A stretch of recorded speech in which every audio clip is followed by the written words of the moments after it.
All right, good morning, everyone. Welcome to our fourth and final workshop in our acquisitions rulemaking.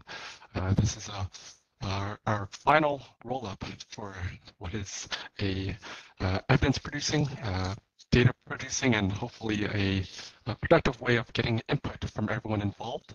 And we look for everyone's participation as key to developing the record in our proceeding. With us here today, we have our lead commissioner on the proceeding, Commissioner Genevieve Shiroma, as well as her BK partner, Commissioner Darcy Hauk. First, I'd like to go over kind of the logistics before we have opening remarks from Commissioner Shiroma and Commissioner Hauk, just so that everyone gets familiar with WebEx if they haven't, and just our general safety message. So I'll hand it off to Kevin for that before we start with opening remarks.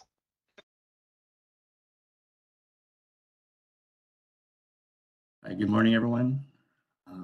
If we can go to the next slide, please.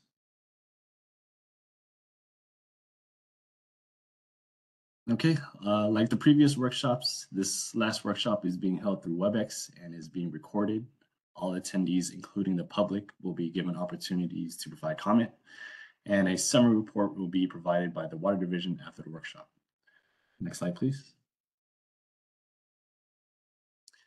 The slide provides some information on how to use WebEx and its features. There are various icons that you might see on your screen, including the raise hand button in the middle, the chat box icon on the right, and there's also a closed caption button on the left that could be turned on. Next slide, please. This is a safety message for everyone participating and tuning in today. Please check your posture every now and then and take mini breaks when needed to stretch and refresh. Again, this workshop is recorded and will be posted online. Last but not least, please make sure your path and doorways are unobstructed in case of an emergency. Okay, with that, I'll hand it back to Terrence. Thanks, Kevin. Hopefully you all are WebEx veterans again, and I'd like to hand it off first to Commissioner Genevieve Shiroma for opening remarks. Thank you, Terrence. Good morning, everyone. My name is Genevieve Shiroma. My pronouns are she, her. I'm very pleased to be assigned commissioner for this proceeding. Welcome, everyone, to today's workshop. This workshop is the last workshop in a series of 4 for this proceeding, as Terrence outlined. Our first workshop focused on inadequately operated and maintained water systems in California, and how can we incentivize the acquisition of such systems and help achieve access to clean drinking water for all. Our second workshop focused on the valuation of water utility systems. Participants discussed their experiences and shared their viewpoints on how the Commission should address water rights and the valuation of water systems. The third workshop explored the potential rate impact of an acquisition on existing customers of the acquiring utility and the new customers. Today's workshop will explore the intersection of water system acquisitions with a local agency formation commission, or LAFCO, and how the Commission should evaluate water utilities acquisitions of municipal water systems. Parties will have an expansive opportunity to provide your positions, clarifications, or questions to other parties. I want to take this time to thank the team,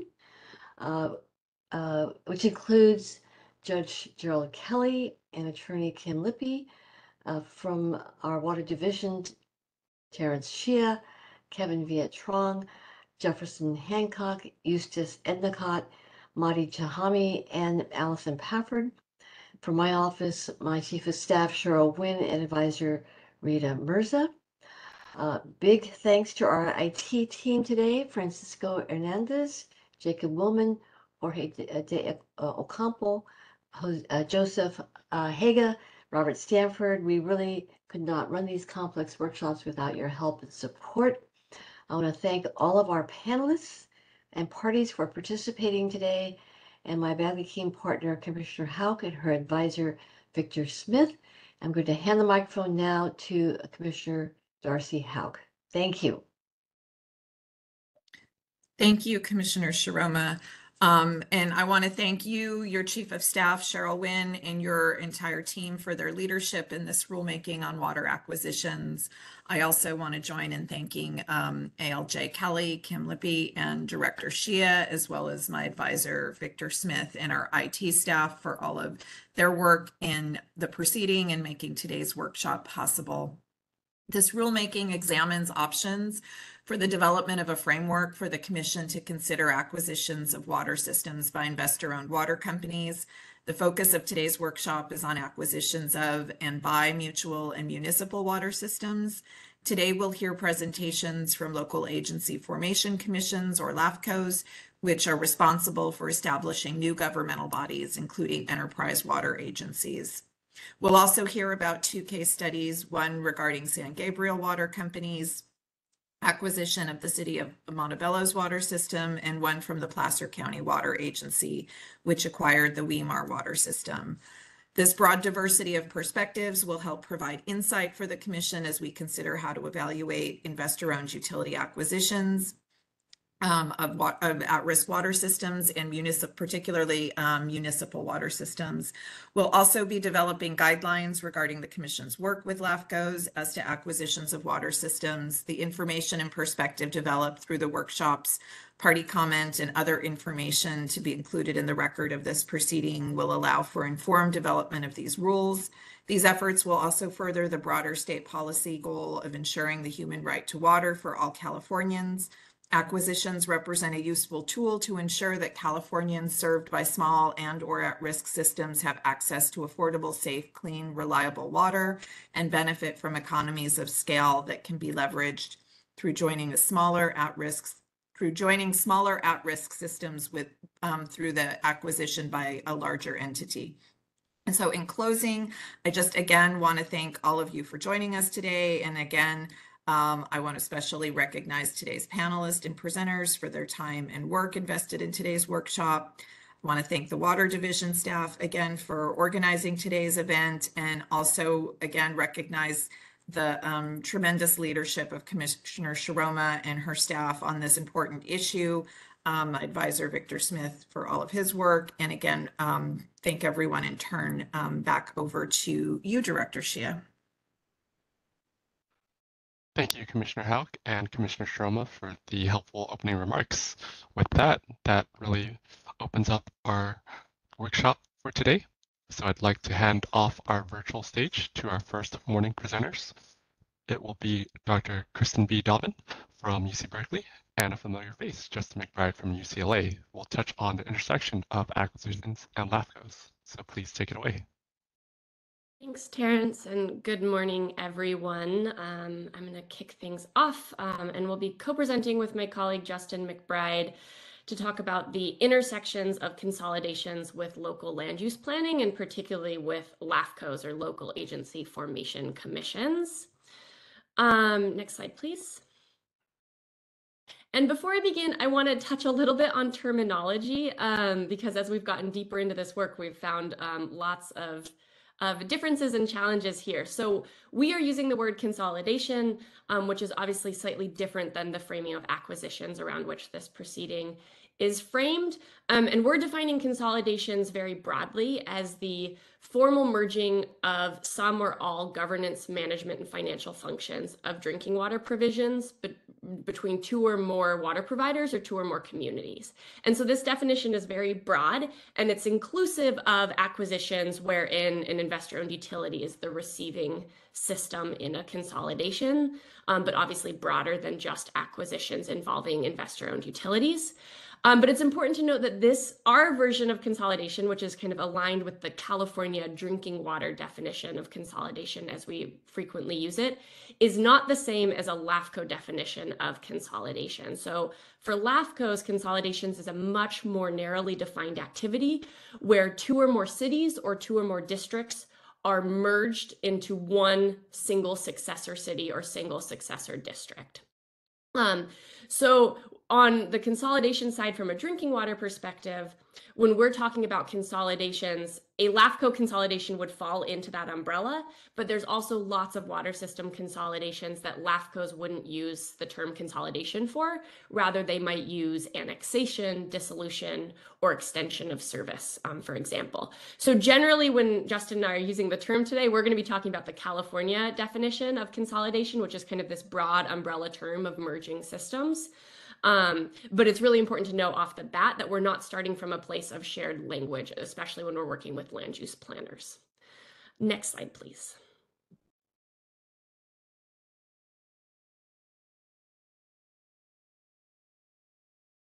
Other way, I think.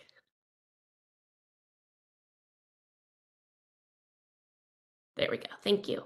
So as a little background on consolidations and the lay of the land before we get into things, over the last 8 years or so, really in correspondence with California's passage of the Human Right to Water, California has really prioritized consolidations as a solution to addressing chronic challenges with safe and affordable drinking water at the local level, especially among small systems, as mentioned by the commissioner. And this kind of march towards incentivizing consolidations has been accompanied by a lot of small and large policy and funding changes. So, and as a result of these changes, which involve everything from new powers to mandate consolidation of the State Water Board to incentives for larger systems to take on smaller systems, we have completed more than 200 consolidations since 2015, and those consolidation projects are mapped here on the screen. And notably, since about 2019, with the new Safe and Affordable Funding for Equity and Resilience program at the State Water Board, SAFER is celebrating their 100th consolidation later this week. So we've had a huge number of projects completed, and we have many more currently in progress. Next slide, please. And as I alluded to with my kind of preview on the terminology of consolidations as being a broad term, consolidations are happening across a large spectrum of water systems. So you can see this on the chart. All of the gray lines connecting the investor-owned utility green box on the right kind of represent the realm of acquisitions. And so even amongst acquisitions, we see a spectrum of or diversity amongst the types of systems that are being acquired by investor-owned utilities. And across all consolidations, we see really remarkable diversity across what a consolidation entails. And this is important for thinking about the role of LAFCOs in these processes. And it's also important to note that consolidations are happening for a variety of reasons, although most frequently consolidations are happening due to water quality challenges. Next slide. So to understand the role of LAFCOs in consolidations, it's helpful first to have a little bit of background. So LAFCOs were created in 1963, really as a response to post-World War II sprawl. And their legislative mandate has increased over the years since their creation in the 60s, particularly under the Cortese-Knox-Hertzberg Act in 2000. But the primary role of LAFCOs is to act as a watchdog over public district boundaries and also to ensure that local services are provided efficiently and economically while protecting open space and agricultural lands. So LAFCOs there's a LAFCO in each county. We have county LAFCOs, but they are independent from the county, which is important to note. LAFCOs are headed by commissions that have county representatives, Board of Supervisor representatives, as well as city representatives from the county. And sometimes they also have representation for special districts. And then all LAFCOs have an appointed public at-large member seat. So LAFCOs are formally independent from the county. Their decisions are final. However, they do often work closely with county planners on county land use issues as it makes sense. So next slide, please. So here's the kind of crux of things is that LAFCOs have a lot of intersecting roles when it comes to water system consolidations. So anytime a consolidation involves a public district, whether that's as the consolidating system that will be absorbed, or it's by the receiving system that will take on additional customers, LAFCO will be involved because that generally means that the boundaries and service boundaries of of a public district are changing, and therefore that triggers LAFCO involvement and LAFCO approval of boundary changes, which can also trigger sphere of influence studies. It can trigger, out of boundary service agreements or extraterritorial service agreements or what have you. But that's not the only role of LAFCOs. LAFCOs also conduct municipal service reviews, which review local service provision within their jurisdiction. And they kind of evaluate strengths, they evaluate weaknesses, and ultimately produce recommendations for improving local services, including drinking water. And amongst those recommendations can be kind of evaluation of the feasibility of consolidation, or even recommendations for consolidation. And it's worth noting that in their municipal service reviews, LAFCOs have the ability to request information from private service providers, so from mutual water companies or even potentially from investor-owned utilities. Generally, a lot of LAFCOs do not do that, but it is within the sphere of some of the work they can do as part of their municipal service reviews. Next slide, please.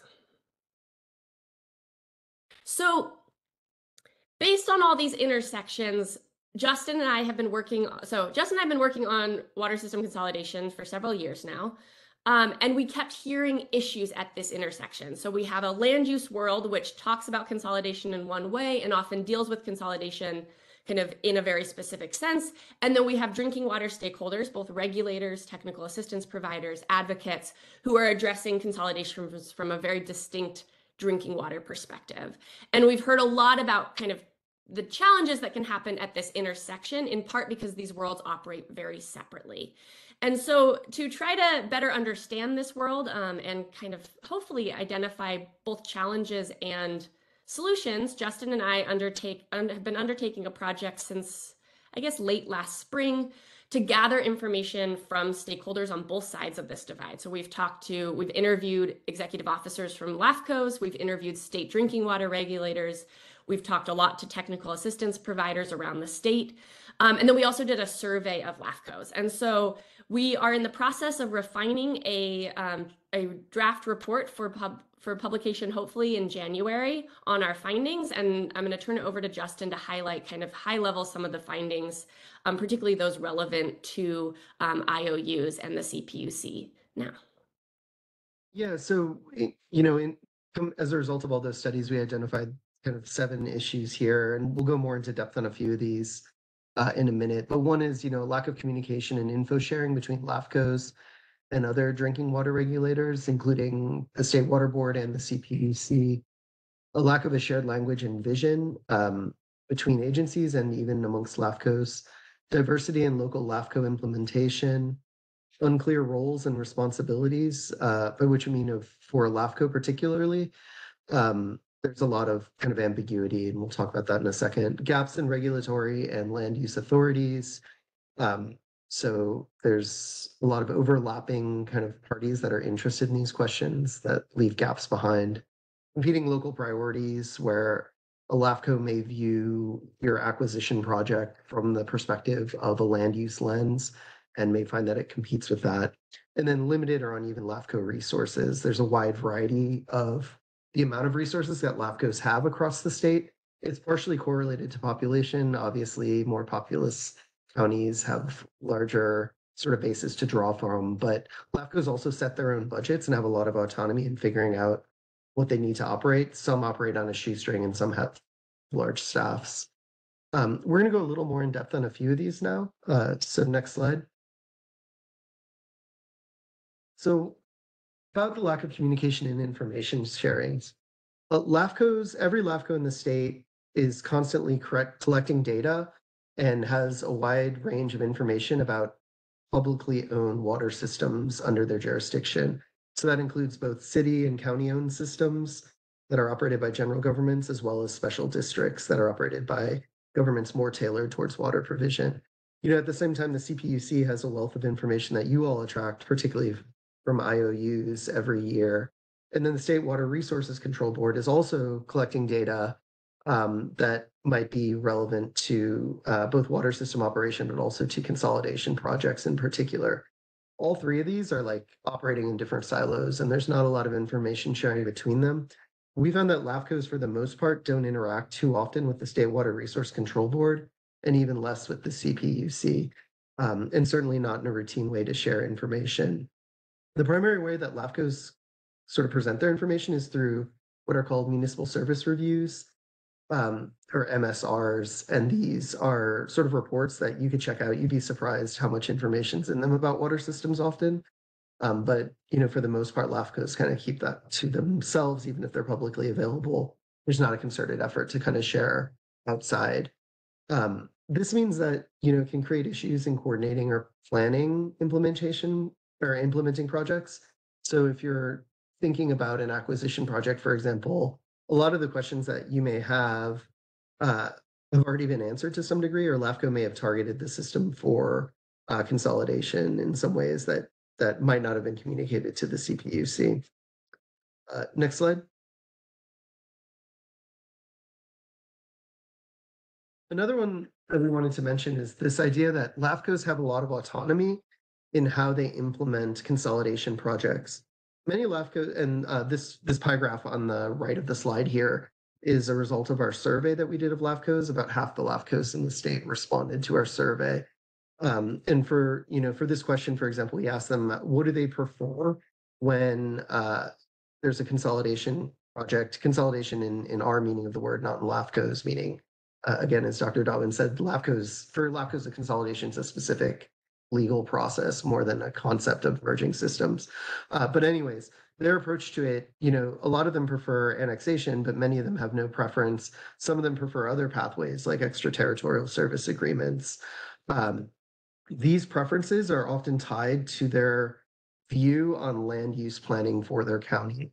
So for some counties where LAFCOs view themselves as a guardian against development, they may prohibit certain consolidation projects if they think that would impede that vision for the county and for its land use priorities. Every LAFCO is unique and has a different approach to this problem. And state law is pretty open-ended in terms of what LAFCOs should do or have to do in certain situations. Even a lot of their powers are sort of optional or discretional. And so while you have some LAFCOs that are very aggressive in using those powers under the Cortese-Knox-Hertzberg Act, many others view themselves more as passive agencies.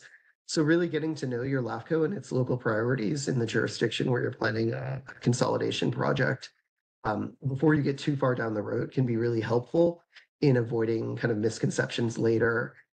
If you have a LAFCO that really cares about land use planning, you're going to want to be able to frame your project in those terms, or at least make a compelling argument that it won't compete with those terms. And you shouldn't assume after dealing with one LAFCO that your experience with the next one and the next project will be the same. It'll likely be very, very different. Next slide, please. The last one is just a lack of shared language and vision between agencies. We talked about this earlier with the question of consolidation, but even for a question of an acquisition, when you all are dealing with an acquisition for a LAFCO, if the acquisition is with a general purpose government, it might entail one set of processes. If it's with a special district, that may become a more complicated situation for a LAFCO because it involves a dissolution on their end. And so even though the process may look similar from your side of the coin, from a LAFCO's perspective, it may be radically different. And what may be an acquisition to you could be a dissolution, or it could just be no really change of service at all, depending on who the system being acquired belongs to. I think that's just one example of how there's not necessarily a shared sort of vision around this. This extends also to goals. Some LAFCOs view reduction of water systems as a key priority for the future of their county to preserve kind of water quality and reliable sources of water for the future. And that's a primary goal that they have. Many LAFCOs don't. And so their goals may be very, very different as well. They may prioritize land use over that. LAFCOs reported a wide variety of factors that they review and approve whenever a consolidation-related application comes to them. But they vary pretty widely, and there's no sort of universal consensus.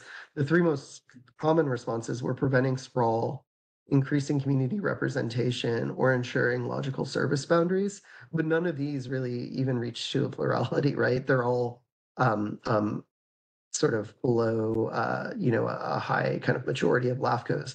And so again, there's a lot of variation in the LAFCOs and kind of what their priorities might be in terms of outcomes for a consolidation project. Next slide.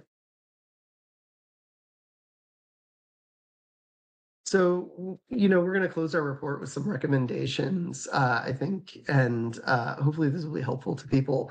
One is just that, LAFCO's local planners and drinking water regulators should probably increase communication amongst themselves. Certainly, if there's an acquisition proceeding, consulting with LAFCOs early on is probably a good idea, just to figure out what their priorities are and what you're going to need to show them in order to be successful with that acquisition. More routine communication might also be helpful, just in terms of data gathering and sharing what everybody knows with each other. Again, coordinate early on consolidation projects, including acquisitions. LAFCOs deal with these kind of problems, not just with water, but with all kinds of different systems. And so figuring out what the priorities are early in the process can avoid misunderstandings later. Clarify roles for identifying and promoting potential consolidations. So again, figure out who would have to take the point on that. Is the LAFCO going to be an active participant in that, or more of a passive sort of agency that you have to go through for permission to go forward? Figuring out kind of who does what roles and what are most important. And then lastly, be pretty clear about what your goals are in the acquisition. And be willing to do that. Next slide. These are some resources for you all. We have the toolkit around consolidations that I spoke about earlier at a previous hearing. You can still access that toolkit. And then coming in the new year, we'll have a report about our research with LAFCOs, our work with LAFCOs. So look out for that report, hopefully in January of the coming year. And I think that's everything.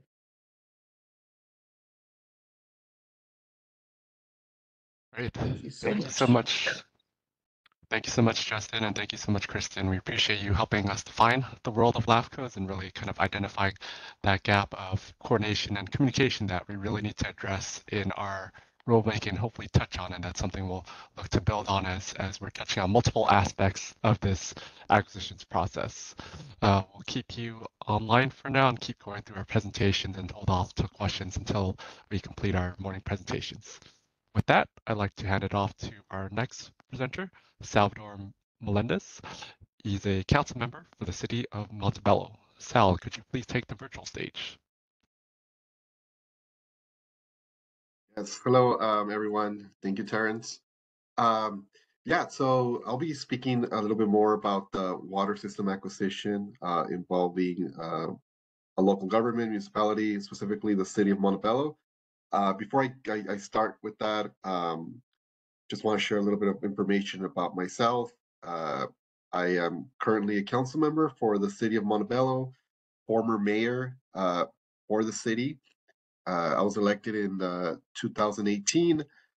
Got involved in the community because I wanted to make a difference. I wanted to make some positive impact. Born and raised in the community, was in a lot of and still are volunteer groups, different organizations in the community and around. So I before getting elected, I kind of knew a lot of the issues that were going on in the city, and have always been very, very much involved. I also have a diverse background, including urban development, healthcare, workforce development, housing, land use, public transportation, municipal law, and infrastructure. So in the city council and the other boards that I sit on, I've led on a lot of environmental initiatives, overseeing significant capital improvement projects, issues with homelessness, air quality, physical education, and housing solutions. So early on in my council tenure, when I got elected in 2018, the city was facing a state audit report due to our financial situation. There was a lot of uncertainty, a lot of turnover in staff. We really didn't have We had 2 interim city managers. We had directors that had less than a couple of years of experience in that position. So there was a lot of turmoil in the city. We were facing a lot of uncertainties, a lot of financial uncertainties, and there was a lot of concerns and issues that we had to address. One of the issues was the sale of our water system. In Montebello, we have close to 5 different water systems. So we had a small water system that we were dealing with a decaying infrastructure, needed repairs. We were concerned about the quality of water. We knew that in order to repair that infrastructure, it was going to take a lot of money. We lacked the in-house expertise, and we really couldn't deal with the complex issues of dealing with our water systems. So we were dealing with all of that. I'll probably note that even if we were financially in a good situation, we were not best suited to deal with the decaying infrastructure and with the cost associated with it. So there was an opportunity to sell one of our small water systems, and also with that came the opportunity to invest in the sale proceeds in services benefiting residents. So with the combination of both things and the lack of and the instability of City Hall, the lack of expertise, like experts in the subject matter, and everything else that was going on, we felt that it was the best situation to sell our water system and provide from those sales, provide benefits back to the residents. I've always seen my role as a council member, to protect the interest of the city and the welfare of the community. And with the sale of the water system, we felt that that was consistent with those 2 principles. So with the specific sale of our water system, we have been able to allocate some of that funding to support our crucial services. We have our own fire department, our own police department, so the majority of that has gone to being able to support those services. We've been able to make vast and major improvements to our infrastructure. We did a 5-year paving the way project where we fixed a lot of our infrastructure throughout the whole city. We've been able to renovate and build some of our facilities in the city, and we've invested in local economic development projects. So with all these proceeds of the sale, we were able to turn that back and invest back into our community. And one last thing I would like to note is that we had real concerns about the quality of water because of the decaying infrastructure. So we were able to, with the sale, be able to assure that our residents would get the best quality of water. We were able to get some of the funding to be able to, again, help with a lot of the projects that were needed in our community. And we know that this was a huge win for our community, a huge win for also the existing and new customers for this water system. They're receiving the best quality of water. So overall, we felt that this decision was extremely important for us. It changed a lot of our of the need that we had here in the community, and it's been able to bring in and facilitate great projects. So that's kind of the perspective as a council member here, and as why the water sales for certain communities and certain local municipalities. So yeah, I'm looking forward to hopefully answering some questions. But yeah, that concludes our presentation, Terrence. Great. Thank you, Sal. I appreciate you touching on the perspective from the city of Montebello and really highlighting almost the thankless work you do as council member and really meeting the challenges of managing the city. We had originally planned for another presenter this morning from Placer County Water Agency, Jeremy Shepherd, but unfortunately he is not able to be present with us. We do note that we have his slide deck still here.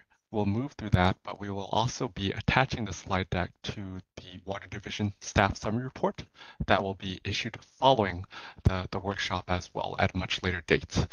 With that, we'll move forward into more of our kind of question answer period of our morning discussion. And I'd like to welcome any questions from our commissioners here, Commissioner Sharoma and Commissioner Hauk, if you do have any of our morning presenters. And I see Commissioner Sharoma's hand raised. I appreciate you using our workshop format here first, but of course, please feel free to go ahead, Commissioner Sharoma. Thank you, Terrence. Thank you, folks, for the very informative presentations, overview for Councilmember Melendez to hear about an actual process that you and the city took to figure out, priorities and what core reasons for, at the end of the day, assuring that there is clean drinking water for your constituency. It's very, very important for us to hear about the lived experience. For our presenters from UCLA, I opened up your Designing Water System Consolidation Projects Guide and Toolkit. It's fresh off the press, October 2023. So my question would have been, who has used your toolkit to success yet? But it's new. But actually, if you have, and I apologize if I missed examples from, because your work has been ongoing, and in looking at your is that a 6-step, 1, 2, 3, 4, yeah, a 6-step process of designing consolidations. I wanted to know, in the DAC or SDAC question, I mean, this is geared towards distressed systems and what have you, as a priority for us. But there are also consolidations that don't involve distressed systems. Does that question or that column of filling out the step 2 sheet indicate that there could be financial resources available if located in a disadvantaged community? I guess that's kind of a 2-part question. Yeah, thank you. And I'll try to take a stab at it. In terms of the Designing Water System Consolidations Guide, we know that the State Water Board is definitely using it, as well as technical assistance providers are using it. I haven't yet heard of like local water boards themselves or local water systems themselves using it, but hopefully through the technical assistance providers, that resource can kind of grow and be used locally. One of our goals kind of with all this work is understanding that consolidations and acquisitions have so many parties. We have the water systems, we have regulators, we have counties, there's so many different interested parties here that we're trying to tailor tools that meet the needs of different stakeholders. So I think that designing water system consolidations is more tailored both towards technical assistance providers and towards water systems themselves, to help kind of walk through the process and exactly what the council member said of like, what are our priorities and what helps meet those priorities. And we should note that we've kept that toolkit as a Google Doc so that we can actually refine it and grow it over time. So certainly if people have recommendations, we're happy to do that. Regarding distressed systems, I think this is something that's been coming up a lot in the LAFCO work, is that the State Water Board has really taken the lead based on their kind of responsibility under the Safe Drinking Water Act to pursue consolidations for systems that are failing or in like critical risk of failing. And one of the things we find in talking to LAFCOs is there's a lot of other systems out there. Maybe they're at risk, but not yet failing, or maybe they're just struggling. Their manager's going to retire and they don't have someone to take over the system, or, there's a variety of ways by which some small systems might be interested in consolidation, and there currently isn't anyone pursuing, like, kind of with the clear responsibility to be pursuing those types of consolidations. And I think that's something that will come out in our planning for consolidations report, is how do we grow the number of people kind of trying to shepherd acquisitions and consolidations forward, so that more of those systems aren't kind of falling through the gaps. Because right now there really is this big focus on distressed systems because the State Water Board is playing that role.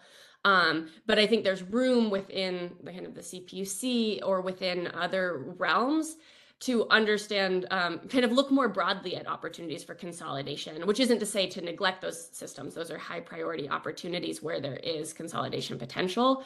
But LAFCOs are very keen on the fact that there's many other systems that might be good candidates that haven't yet been given attention in their jurisdictions. Okay, thank you. Back to you, Terrence. Thank you. Thank you, Commissioner Sharma. Commissioner Hauk, would you like to ask any questions of our morning panelists? I do not have any specific questions. I really appreciate the presentation, and particularly the point that you just made about the fact that there's a variety of reasons that these small systems may be looking at some sort of a consolidation, and whether it's a constrained system or somebody that, like you said, is retired or doesn't want to take it on. And so we've got a lot of different issues that we're looking at and trying to accommodate what this looks like. And I know that the regulated utilities that we're working with are also looking at what roles they can play from management to taking over those systems and where we fit in. So I really appreciate the information you provided and look forward to seeing how the commission can work more closely with the water board and the small systems to make sure that we're able to meet the needs of the customers. Thank you, Commissioner Hauk. Appreciate you highlighting the need that we will need to address in our rulemaking, really what we will hopefully touch on in the coming year. With that, we'd like to focus more on kind of open-ended staff questions to our panelists, really just open-ended questions that we originally scoped in our rulemaking. These are the scoping questions we outlined previously.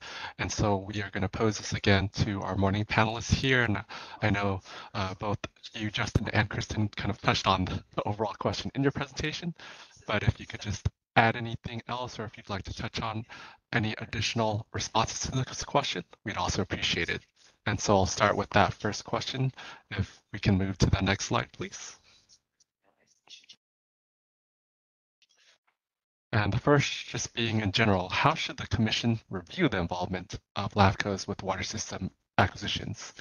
And Kristen and Justin, I know you touched on kind of the communication, the coordination issues in the presentation, and what we really need to do in terms of moving in that general direction. But anything else you both would like to add here?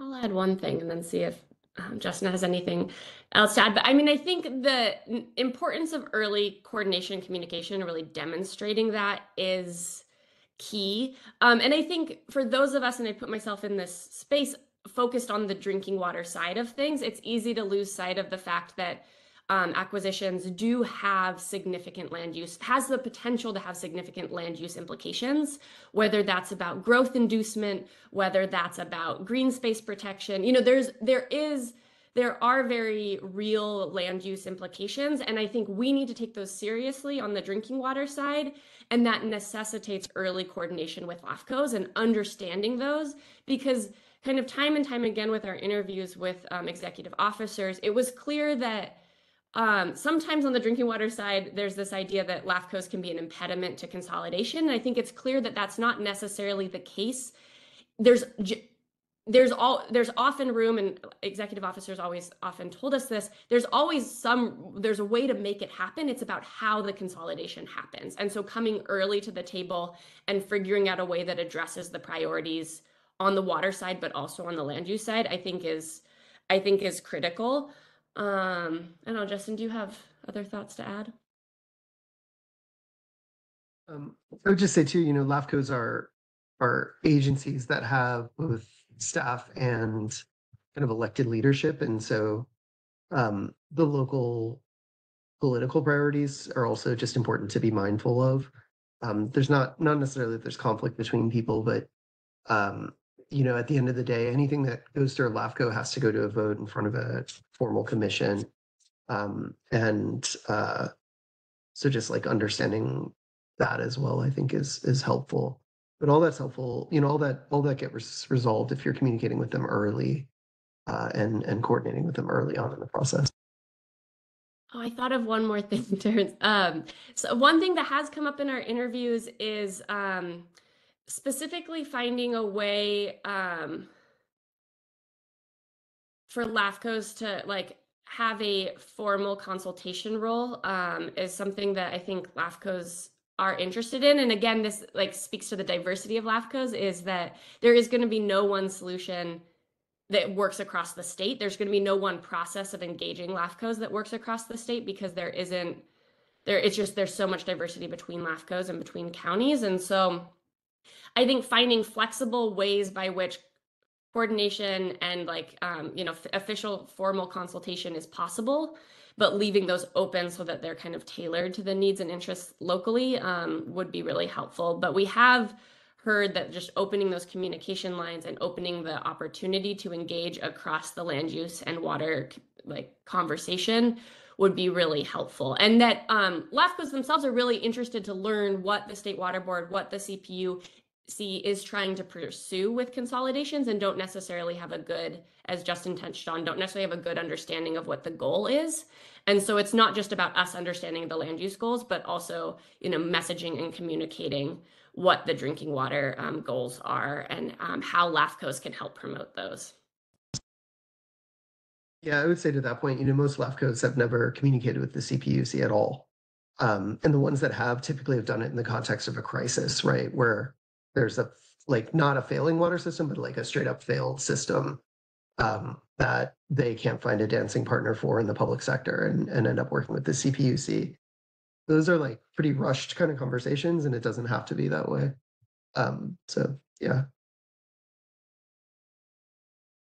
Thank you both for those perspectives. I think we are hopefully going to be a willing tango partner in this exercise, and it's more these learning experiences that we want to build off of and really kind of set the table for our relationship building and having those conversations kind of as we develop the acquisition process, rather than after doing the difficult dance of trying to really rehabilitate problem systems or face challenges with that risk system. So appreciate those perspectives. I'd like to go into a second question here that we have for Salvador Melendez, which is more, again, open-ended in terms of how should the commission evaluate investor-owned water utility acquisitions of municipal water systems. And I know you touched on the Montebello experience and really the challenges faced there, and really the development process after that fact. But Sal, if you would like to expand any further, we'd like to give you an opportunity here to answer that question as well.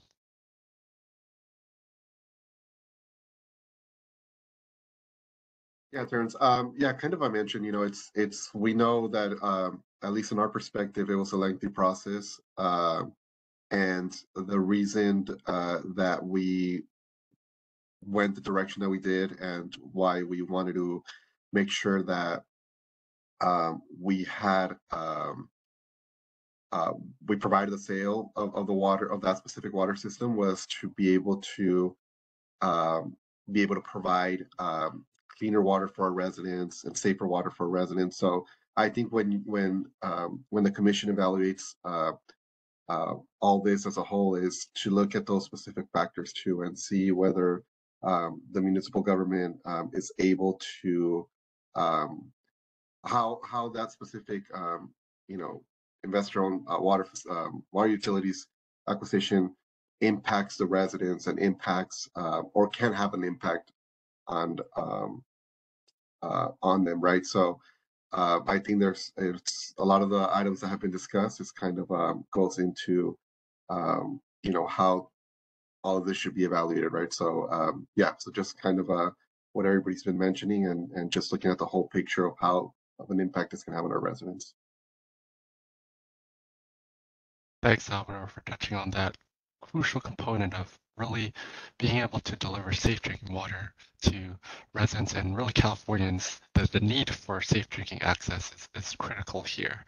We appreciate that kind of perspective being offered, and I do want to continue on with any further questions, and this is really the opportunity for moving to questions from parties and presenters here.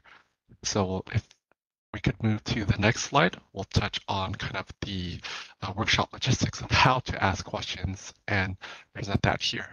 I will also note as we continue on with the day, you all may have seen in the chat function, Commissioner Shroma notes that she may have other commitments today, but her office is of course present and will be physically and virtually present throughout the day to represent her office. The same goes for Commissioner Houck, although you may not see her physically or virtually like Commissioner Shroma, her office is again, will be a constant presence throughout this workshop. And as you can all tell, we will be in constant communication with the respective offices on this specific proceeding. With that, I'll go over the ground rules here for our question and answer section. As you can all see on this slide, we will be monitoring the raise hand feature on WebEx. So please use that feature so that we can see who would like to ask a question of our morning panelists, and we can go in the order of where we see those hands raised.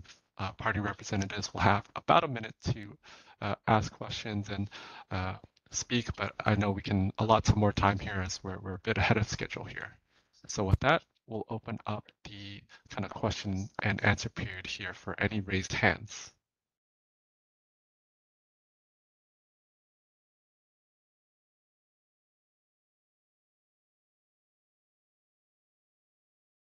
I see Lauren as you're already a panelist. I will have Rami next as I see him in the attendee list. But Lauren, please feel free to go ahead. Thank you. This is a question for the councilman from the city of Montebello. I was wondering if you had any thoughts regarding the timing or time needed to obtain commission approval of investor-owned acquisition of public water systems like yours in particular, given the challenges you were facing and the benefits that accrued from the transaction. Thank you. Yeah, that's a great question. It was a lengthy process, and like you mentioned, we were dealing with a lot of there was a lot of concerns, right? And it was just there was a financial concern and constraints that we had on our end. But I think the most important thing for us was the decaying infrastructure and whether we were providing the best water quality to our residents. So I think that, in fact, was a little bit kind of some of the challenge, right? That it was a lengthy process, and it was in all that clear of how fast this would go, and we really didn't have clear direction. I know some of the funds were tied into some of the projects that we wanted to build here in the city, some of the infrastructure, some of our we were dealing with other concerns that were going to have an impact to our residents. So I think on our perspective, just there was a little bit of unknowns and clarity on how long the process was going to be. So of course, for local government, we would love to move things as fast as possible to get things done, but also understand that there is that component of transparency and making sure that that there is a process to it. But at least from when the sale happened, to or when we initiated that conversation, it was a lengthy process.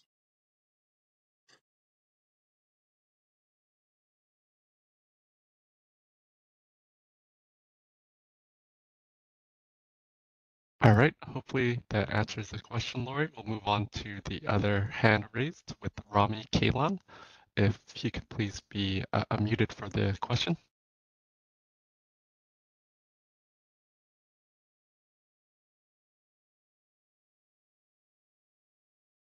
Rami, you have been unmuted.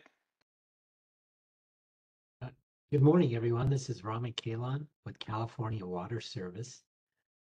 I have one comment and one question for Kristen and Justin. Years ago, when I worked at the Public Utilities Commission, I asked that for acquisition advice letters and applications filed by the investor-owned utilities, that they also be served on the local LAFCOs in the county where that was occurring. So I think there is a bit of, there's some information sharing that's already occurring there. My question is, however, uh, when your research of LAFCOs, did you come across the Service Duplication Act in the Public Utilities Code? This was an act that was placed in effect shortly after LAFCOs were first created, and it's PU Code sections 1501 through 1507. And I believe the intention was to prevent encroachment by public agencies into the service territories of privately owned utilities. Thank you. I have not heard of it, and we haven't come across it, which is interesting. So no one has raised it previously, but thank you, Rami. We will look into it. And I think one thing that actually highlights that we didn't mention from this research is one, the LAFCO and applicable to LAFCO local land use statutes in California are long and convoluted and not necessarily cohesive. There is actual contradictions and a lot of uncertainties in the requirements that LAFCOs themselves can like point to and say, we're not sure what we're supposed to do in X scenario because there's kind of different, not just different interpretations, but sometimes actually conflicts in the code. So it is a very sprawling statutory area. So that I'm not surprised there's more in there that we don't know about, but we'll look into it. That's interesting. And we, as I said, we're refining the report now, so we will see if there's something from there to include in the report. I don't know, Justin, I'm assuming you haven't heard of it either. No, I haven't. I was furiously Googling it. He said it. But I think like, as I read it, it talks about service encroachment by public agencies on private, private sort of like areas of service. So, I mean, from a LAFCO's perspective, there's other issues that go in with the extension of service by public agency too. But that would have to be within the public agency sphere of influence. And so I think maybe that's why it hasn't come up in our interviews, is that folks have talked more about kind of like the boundaries rather than like what happens if you go beyond those boundaries. But we'll definitely be looking into it more. Thank you. And just one more note on the communication. That's good to know, Rami, that there has been some coordination. It's like worth noting that, I mean, most acquisitions regulated by the CPUC are of private systems. And so when most LAFCO executive officers are telling us that they've never heard from the CPUC, some of that makes sense, right? It may be that there have not been acquisitions involving public districts in their area. So to be clear, like some of this is forward-looking to the extent that in cases like the city of Montebello, where we have these happening, how do we coordinate? Recognizing that not all acquisition proceedings necessarily touch on LAFCO, so it's kind of a subset. But one other aspect on that is that the State Water Board, and I'm not going to remember the bill at this point, but a couple of years ago, there have been new requirements for permitting new water systems in California that actually require exactly what you're saying there, Rami, in terms of passing the application for the new water system needs to be taken to the local LAFCO and they need to be brought into that conversation. And the goal there is to work towards consolidation of extending service lines rather than, creating of new systems. And I think that consultation is a potential model for kind of formalizing consultation, as you kind of alluded to in the acquisition application process.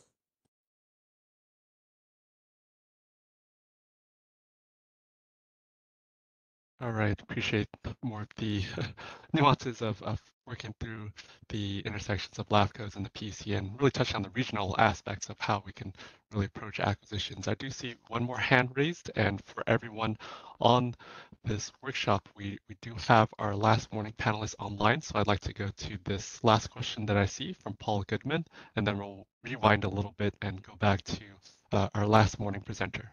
Paul, please go ahead with your question.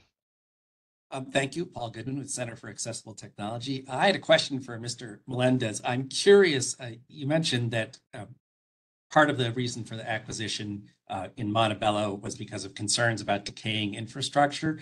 I'm curious how the city sort of tracked that decaying infrastructure and at what level of detail they knew where problems were in the infrastructure. Yeah, so the majority of this came from our Public Works Department. So we were given a presentation and I believe at the time, I would have to kind of try to go back 5 years ago. To go back, I believe we had a consultant that we worked with that was able to lay out some of the issues that were in our water system, along with a price tag, and kind of gave us a presentation of how much, what the expense was going to be, what we needed to do, and we were. There were several. I remember there were several presentations on that, but it was being led by our public works director at the time, and I believe we had this was something that we had been tracking for like the last several years prior to me being elected. So we received this kind of like at the tail end of we need to do something now. But I know that we were tracking it, and it was just the cost of the repairs was kept going up year by year. Thank you. All right, appreciate that question, and thank you for fielding that, Sal. I'd like us to all go back to our last morning presenter with Jeremy Shepard from Placer County Water Agency. Apologies to everyone for our shuffling of the deck here. You know, things do happen throughout the day, and appreciate everyone's flexibility. Jeremy, are you online with us now? Yes, can you hear me? Yes, we can. So Okay. please feel free I to take the apologize, virtual everyone, stage. for my technical difficulties getting into the meeting this morning, so I'll try to speed up the presentation. Are you operating the slides on your side? Yes, we have Jacob from IT assisting us, so feel free to Great. say next slide when you're ready. All right. Well, Jeremy Shepard, Director of Technical Services, Placer County Water Agency, primary water provider within Placer County, but there are over 128 systems within our county. Next slide. So our primary service area, you'll see the boundary of the county. Our primary service area is in the shaded orangish pink section. We were currently operating 8 water treatment plants, but we now have taken on the 9th water treatment plant, the Weimar plant, which is kind of the main topic for today. But in general, we do maintain 9 systems. But we're just not in the water business. We also have a Middle Fork Power project that produces energy and also provides up to 340,000 acre-feet of storage. And so the storage is component because as we go through these conversations on consolidations and acquisitions, most of the other treatment facilities or systems within our county, we do provide source water for. So I just want to put that in perspective before diving in. Let's see, next slide.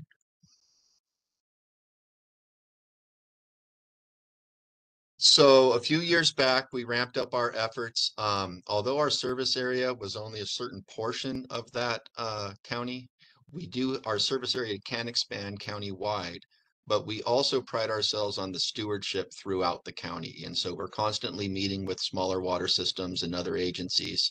We even run a grant program of our own for the smaller systems where we provide grants for some of their needs and stuff related to their systems. So when it came out with the SAFER program and the interest in basically reducing the number of systems statewide, we really wanted to be a big part of that, especially within our county. And so we ramped up our efforts. And so under doing so, when we talk consolidation, we are talking primarily, when we use that term, the joining of 2 permitted water systems into one single system. So I just want to make that clear. Versus an acquisition, we see that as separate action. That's more of a purchase type agreement action in terms of the way we define that. Next slide. So there was one particular corridor within our service area that we kind of had a hot spot. And so we kind of were founded upon acquiring systems. We acquired our first systems from PG&E. We acquired about 4 systems originally back in the late 60s. That is now turned into one system. And so that's our lower area. Now we focus on our upper area, and in between the Colfax region and what we call the Applegate region, there were 19 small systems within there. And so we decided to go forth with a regionalization plan and try to figure out what would the infrastructure and what would the process and what would the interest be in potentially consolidating some of those smaller systems. And that's where the Weimar acquisition came into play. So on this slide here, you'll see that dead center in this map is the Weimar Water Company. And that is that system that we recently acquired. And so what we were thinking is our largest plant in this area was our Colfax water treatment plant. And you can see that kind of in the upper, it's a WPTP in blue. There's an existing plant that we needed to replace. And while we were replacing it, we could have either replaced it with the same size plant, because in this area, that size was adequate enough for future development. But the big decision we were making was, do we make it even bigger and potentially consolidate some of these smaller systems within that? And the way that that would be done is we enlarge the plant when we build a new one, which is the gray water treatment plant location up top. And then we build these pipelines along the systems through the way. Those are shown in orange. There's 3 major segments to get us all the way down to our other system down in Applegate. And along the way, see how many of these 19 systems we might be able to consolidate. The reason for the acquisition of Weimar is because it was smack dab in the center. And so most of the time when we look to consolidate, we ask folks like Heather Glen, Midway Heights, Christian Valley, you see in the lower left. Most of the time, these districts come to us and want to evaluate if consolidation is an option. And we go through a process that I'll explain a little bit on that. With Weimar, we didn't necessarily go through the process I'm about to explain, because we looked at it a little bit differently. There was a certain value of that system being located where it stands in this regionalization plan. And so we're going to talk about valuation of the system and get into, I'm sure, some questions related to that. But there was a benefit here above and beyond the acquisition and the cost of this acquisition that we were able to realize under our regionalization plan. And it could kind of be explained in the, I can't use my pointer, but in the first orange line connecting our Colfax plant or system to the Weimar system, then there's a gap between orange pipelines through the Weimar system. There's then an orange pipeline from the Weimar system to the Heather Glen system to consolidate that. The value added for the acquisition of Weimar is the fact that we wouldn't have to build a pipe. And that's why there's a gap between there on those orange lines versus an orange line running entirely through Weimar systems, because we could utilize their existing system to wheel that water through for our regionalization plan. So I don't want to just make sure that point's kind of understood, and that's why I was kind of drilling in on that. So that was our primary look into the Weimar system. Regarding consolidations, if we switch to the next slide, typically what we would go through when we consolidate is we have 5 main criteria. At the end of the day, we want to make sure that any consolidation of systems makes sense and is a benefit to both sides of the equation. So the first thing we look at is connection charges. What are those capacity charges? So we basically charge capacity fees for any new people connecting into our system. So what is the capacity that we're going to have to take on, and what is the value of that? We have a fee, and so we figure out that capacity, multiply it by the fee, and it ends up in a dollar amount. We then evaluate what's the connecting infrastructure, what new infrastructure needs to be in place to merge these two systems together, and there's a value to that. The most complicated piece is the third piece. It's existing infrastructure upgrades. And one of the big things that we are very adamant about is we don't want to take on a system that is at the end of its useful life, because that's not fair to our existing ratepayers, and we don't want to put the burden of all the new improvements on that system on our existing ratepayers. And so what we've done internally is we've come up with very basic average age of our pipelines, our storage tanks, our treatment plants, and each consolidation we look at and we gather information from the consolidating entity. We determine their average age of those facilities and we compare them against ours. And ultimately that results in a potential delta. And if that delta is negative, so to speak, that's another dollar value that we add in. And then the final dollar value is any existing debt that we would inherit through the consolidation process. So that's the main criteria. It results in a dollar value. And then we work with the consolidating entity, the and SAFER program, and we began to apply for funding and whatnot to see if that dollar amount could be gapped, that bridge can be adjusted and addressed. And then the final thing is once we know what can be addressed and so on, how do the rates compare between our rates and the existing entity's rates? Next slide.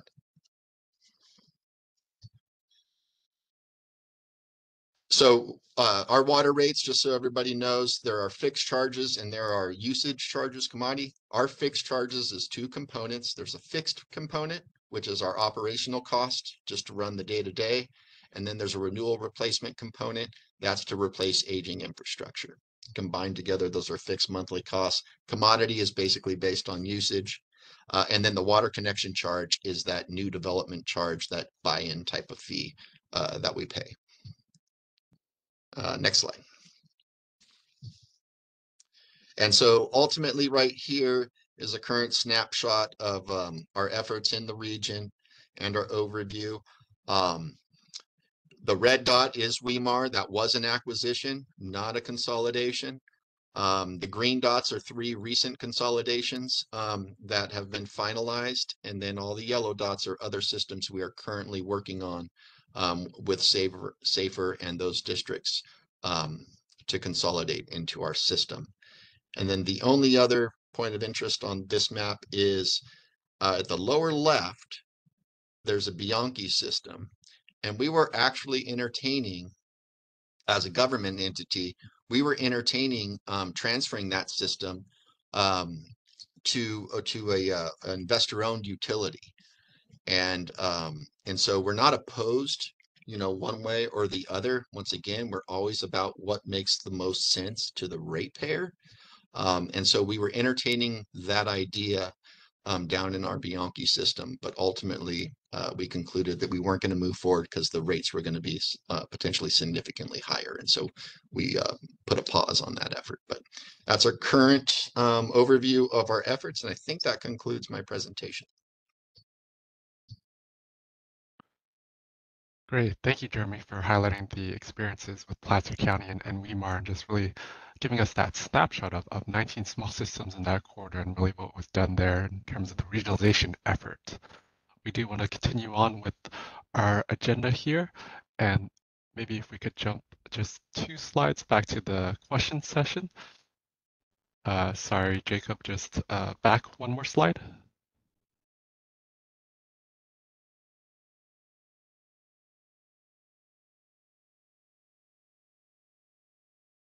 Thank you, Jacob, and appreciate your flexibility here as we're juggling the whole slide deck here. Jeremy, we did want to pose just one, again, open-ended question based on our scoping questions outlined in our rulemaking here. Really just how should the Commission evaluate investor-owned water utility acquisitions of municipal water systems? I know you highlighted the experience with Placer County and Weimar through your presentation. Just wanted, again, to open it up to you to see if you'd like to add on here or just respond to this particular question. Yeah, so how should the commission review the involvement of LAFCOs with water system acquisitions? So, Oh, Jeremy, sorry, it's the second question. how should the commission evaluate investor-owned utility acquisition? So at the end of the day, our approach and our recommendation is really on what is best for the ratepayer, and not just necessarily from a rate evaluation, but also from a sustainable evaluation on that. So the commission and let me read it one more time. How should the commission evaluate investor? So mutuals and then municipals are a little bit different there, but I still think that the overall process should be the same. But the PUC or an investor-owned utility, my understanding, because that's not my neck of the woods, there's a valuation process that goes through, and then the valuation and the cost of that purchase of the property, so to speak, I believe gets put back into the rate case. Is my rough understanding. Whereas in our case, that would only come into play if the state did not provide the funding for that financial gap, right? Whether that be for the existing or connecting infrastructure of those systems.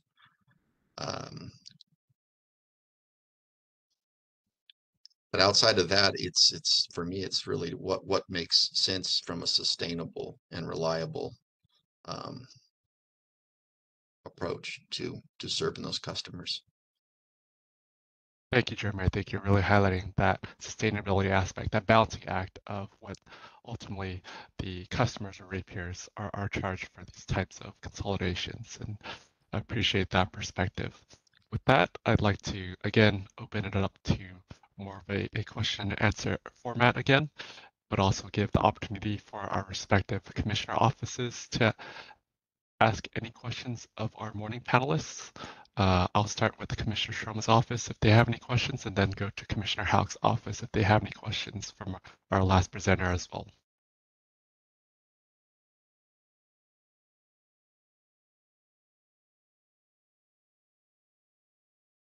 All right, I do see the hand raised from Victor Smith from Commissioner Houck's office. So Victor, please go ahead with your question. Thanks, Terrence. I guess I have a question for both Jeremy and for Council Member Melendez. I wanted to get a comparison or sort of draw out a comparison of how rates changed for the acquired systems post-acquisition. So I guess for Jeremy, we have the case study of Weimar or any other case studies, really, that would be interesting too. Don't know who we want to start to. I'll let Terrence decide on that. Yeah, thanks, Victor. Maybe we can have Jeremy start, and then Salvador can chime in on the Montebello experience. Yeah, so the Weimar customers actually saw a significant reduction in their monthly rates. My memory serves, it was about 28% for the average user. Does that answer your question? Yes, thank you.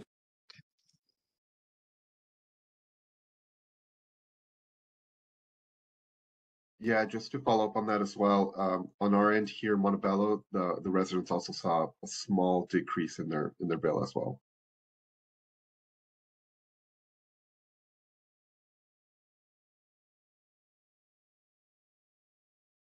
All right. Thank you, Salvador and Jeremy, for highlighting the experience of the incoming customers and that potential rate impact, and appreciate the question, Victor. We'll again open it up to any participants in this workshop to please use the raise hand feature, and our team will monitor the participant window to see if we have any more raised hands to answer any respective questions from our morning panelists. And just a note on timing, we do have about 5 more minutes before we'll have a quick lunch break.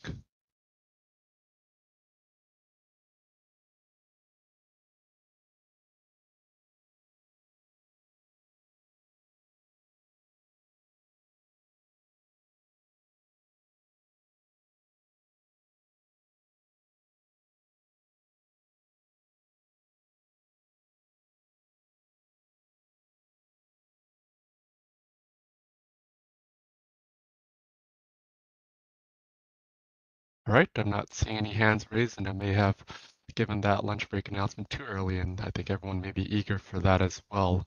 However, I did see a question in the chat feature from a Red Smart asking about the timing of CPC approvals for a small company. And I think that question is really one of those questions we're looking to respond to in our framework discussion of this acquisitions rulemaking, looking to develop how the commission really looks to approve these types of transfers and the timing that is involved with those type of transfers. And so this is really an integral part of how we move through the proceeding and through our decision-making process.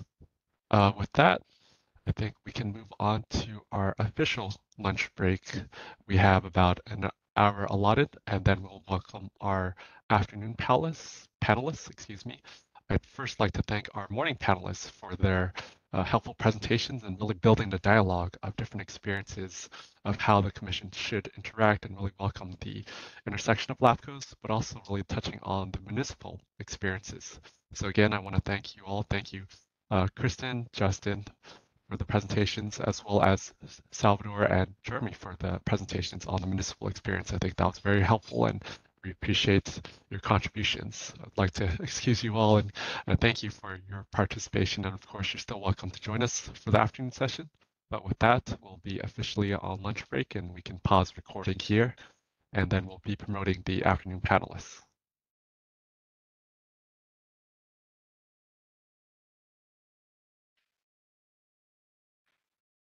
All right, welcome back everyone from our lunch break. We will be resuming our afternoon round of activities here, where we will go over this list of 17 questions that we had previously posed out to everyone on the service list to this proceeding, and we'll kind of breeze through the 17 questions that we have listed in these various slides. I know we have our list of afternoon presenters ready and on deck to present, starting with Eddie Shear from the California Public Advocate's Office. And so Jacob, if you could quickly breeze through these next couple slides. Those are the same questions we posed out to all participants, and we'll open it up with Eddie presenting on the virtual stage from California Public Advocates. Please go ahead, Eddie. Okay, thanks, Terrence. Waiting for the slides to come up here.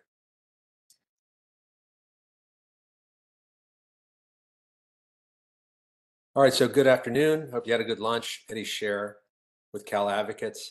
I'm going to answer the 17 questions in the context of an overview of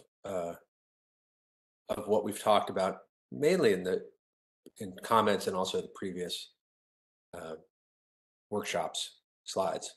So the next slide, please. The purpose of the rulemaking is to develop a revised framework, and we strongly believe that it's time to update the acquisition framework. The 1997 Consolidation Act really is focused on distressed failing systems. And the current framework is based on a settlement agreement from a 1999 commission ruling. It's also focused on distressed systems. So what at least Cal Advocates is really here talking about is Class A acquisitions of smaller water systems. Next slide. And in that context, there's really two separate, related but separate issues, and a revised framework should address both of these issues. The first issue is that there are hundreds of failing water systems in California. California recognizes the human right to water, and consolidation with a Class A water system, acquisition by a Class A water system, those smaller systems, is one possible solution. But not all water systems are the same, and not all acquisitions are the same. Unreasonable and inflated prices that Class A IOUs pay for non-troubled systems, non-failing systems, squanders resources that should help those failing systems.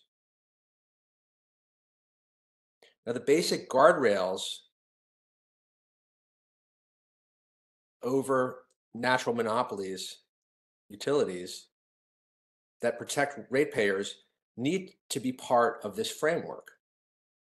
The current framework allows water companies to avoid basic protections,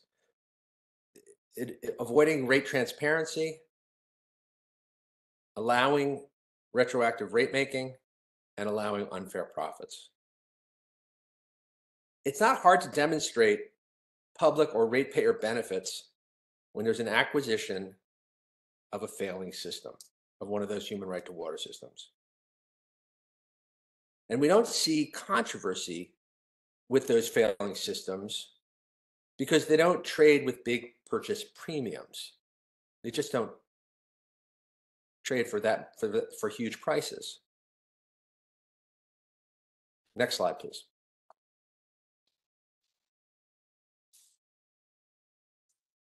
So a revised framework needs to reassert the guardrails that protect ratepayers. They need to ensure just and reasonable rates for ratepayers because that's who assumes the cost of these transactions. And it needs to prevent unreasonable returns for water system sellers and buyers. It needs to strengthen the Commission's role, instilling market discipline in acquisition transactions that occur between national monopolies or monopolies and municipalities. A commission can't trust the price negotiated between a monopoly buyer and a monopoly seller. Well, you can trust it, but you need to trust and verify it. Cal Advocates agrees, we strongly agree that acquisitions are an important part of the solution for California's human right to water systems. But ratepayers still need to be protected from monopolies that don't operate in markets. And this is where I think we should talk about the Montebello, because it's a great example. The council member described the great benefits to residents of Montebello from that acquisition. But in economics, they have a saying about no free lunch. And those San Gabriel, that money came from San Gabriel ratepayers in different cities who paid a very high purchase price, an unfair purchase price to that city for that system.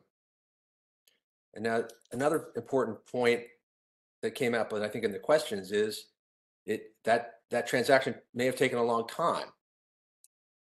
It's simply because that transaction is controversial. That purchase premium and the protection of ratepayers is what makes it controversial. If that system had traded without a big purchase premium, most likely that could have happened much more quickly, but it did. Next slide, please.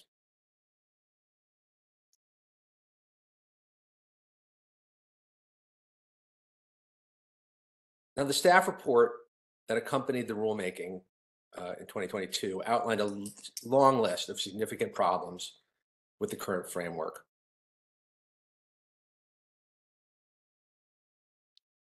Improvements that address those problems will expedite acquisitions, improve valuation, preventing unreasonable profits, fair allocation of purchase premiums, rate transparency and accountability, prioritizing failing and human right to water systems, and aligning acquisitions with those core principles of fair and reasonable rate making. Cal Advocates recommended solutions in our comments, and we've talked about them at these workshops, that fit into 4 key areas.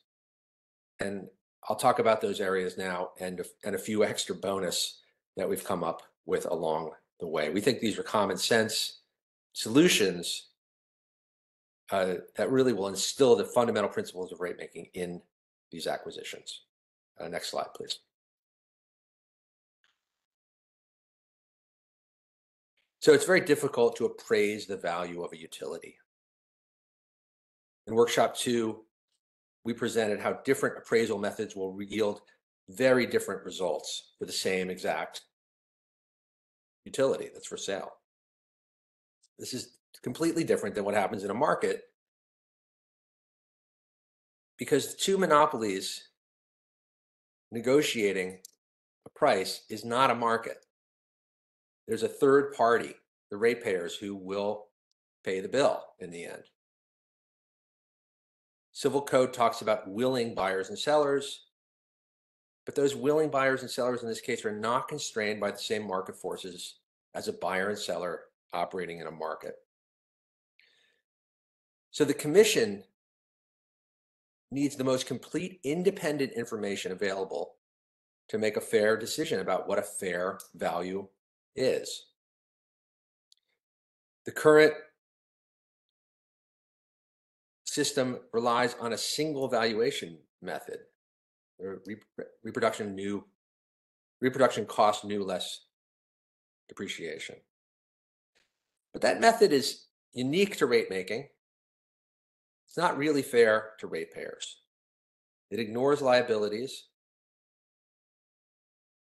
And under that framework, you get the incentive, the possible incentive, for a seller to run down their system before a sale.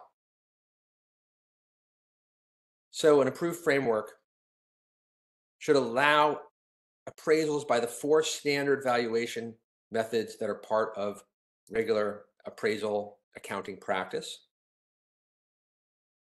and reassert commission's role in a deliberative process to determine the fair price, because it's always going to require deliberation. There's no math equation that will get you this number. Next slide, please.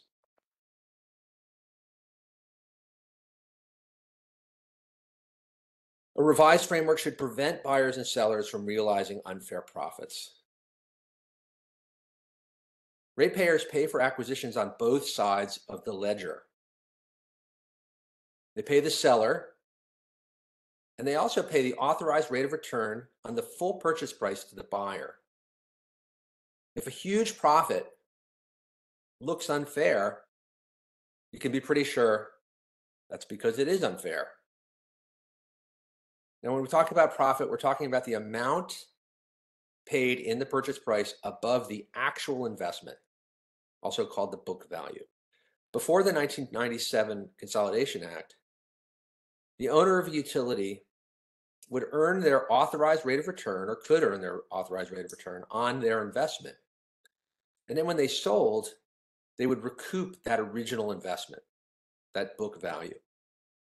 After the act, the commission could authorize a fair market value above that book value to create an incentive for consolidation of distressed systems.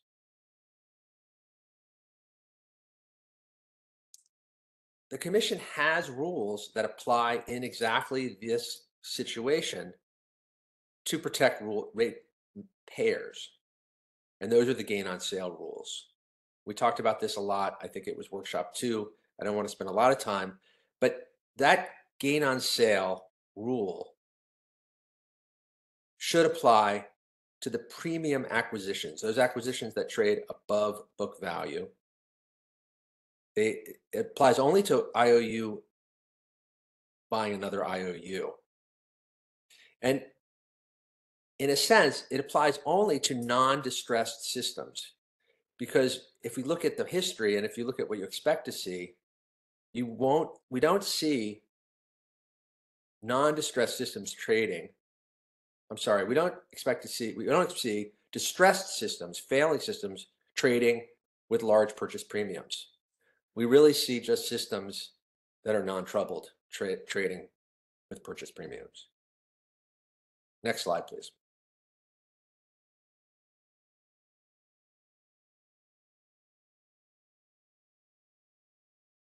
So the reason that the Consolidation Act, that it's okay to ask ratepayers to pay more than the invested dollars to a seller is the promise of economies of scale. An economy of scale is an increase in efficiency that you get by combining systems. The idea is that with the combined systems, will be more efficient than those individual parts alone. But there's a significant problem in that we don't see extra value being created by acquisitions. We see the opposite. We see diseconomies of scale. We see that when you consolidate systems, the prices go up for everyone.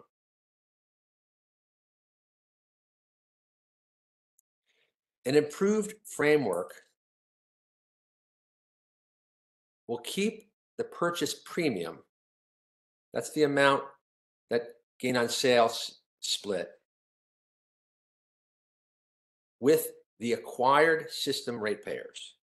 Now, the book value and the improvements to that system that was acquired will be funded by the combined ratepayers of both systems, the acquired and the acquiring system. But by keeping the premium with the acquired system ratepayers and using that gain on sale allocation to underwrite that amount, you're going to improve transparency. You're going to link the price paid with an actual amount that makes some kind of sense, introducing some discipline into the transaction. You're going to create an incentive to control costs. Next slide, please.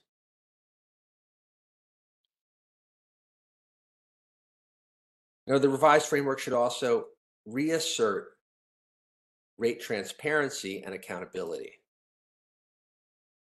Applications should include budgets and concurrent rate changes at the time that an application is approved. The burden of accuracy of those rate forecasts, that budget, should be held by shareholders, not by ratepayers. There should not be memo accounts associated with these transactions. Now, I should make clear that rates will be reviewed and synced back up at the next GRC. What we're talking about here really is just ensuring fairness for ratepayers between GRCs. We're also talking about improving transparency, stopping retroactive rate making, and again, creating some kind of incentive to discipline costs. Next slide, please.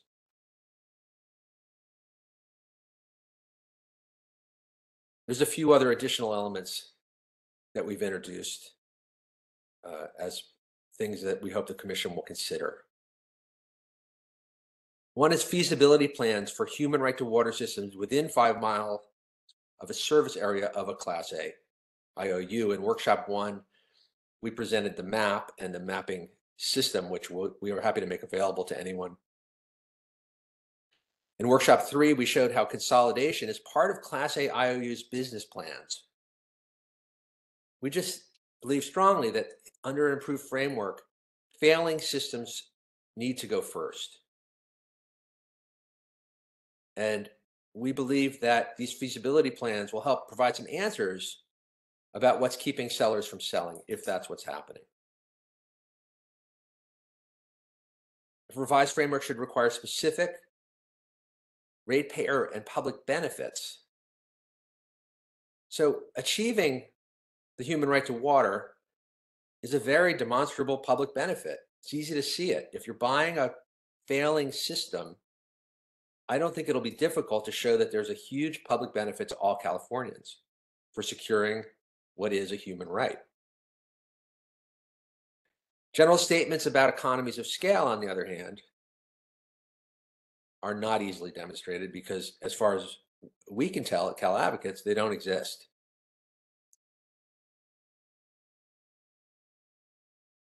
Revised framework should reassert ratepayer impact as a measuring stick. Ratepayers write the checks. There are no free lunches here. When it comes to natural monopolies and utilities, the Commission's job is to put ratepayers first and ensure fair and reasonable rates. That means preventing unreasonable fees and double counting. It means valuing only used and useful water rights. And it means, again, removing memo accounts from acquisitions. Next slide, please. So the Commission has all the authority it needs to revise the acquisition framework to better meet state policy goals for securing the human right to water and ensuring that water system acquisitions are fair and reasonable to ratepayers. Again, the 1997 Consolidation Act and the 1999 Settlement Agreement are focused very specifically on helping distressed water systems. A revised framework should start from the goal of addressing those failing systems and securing the human right to water. Next slide.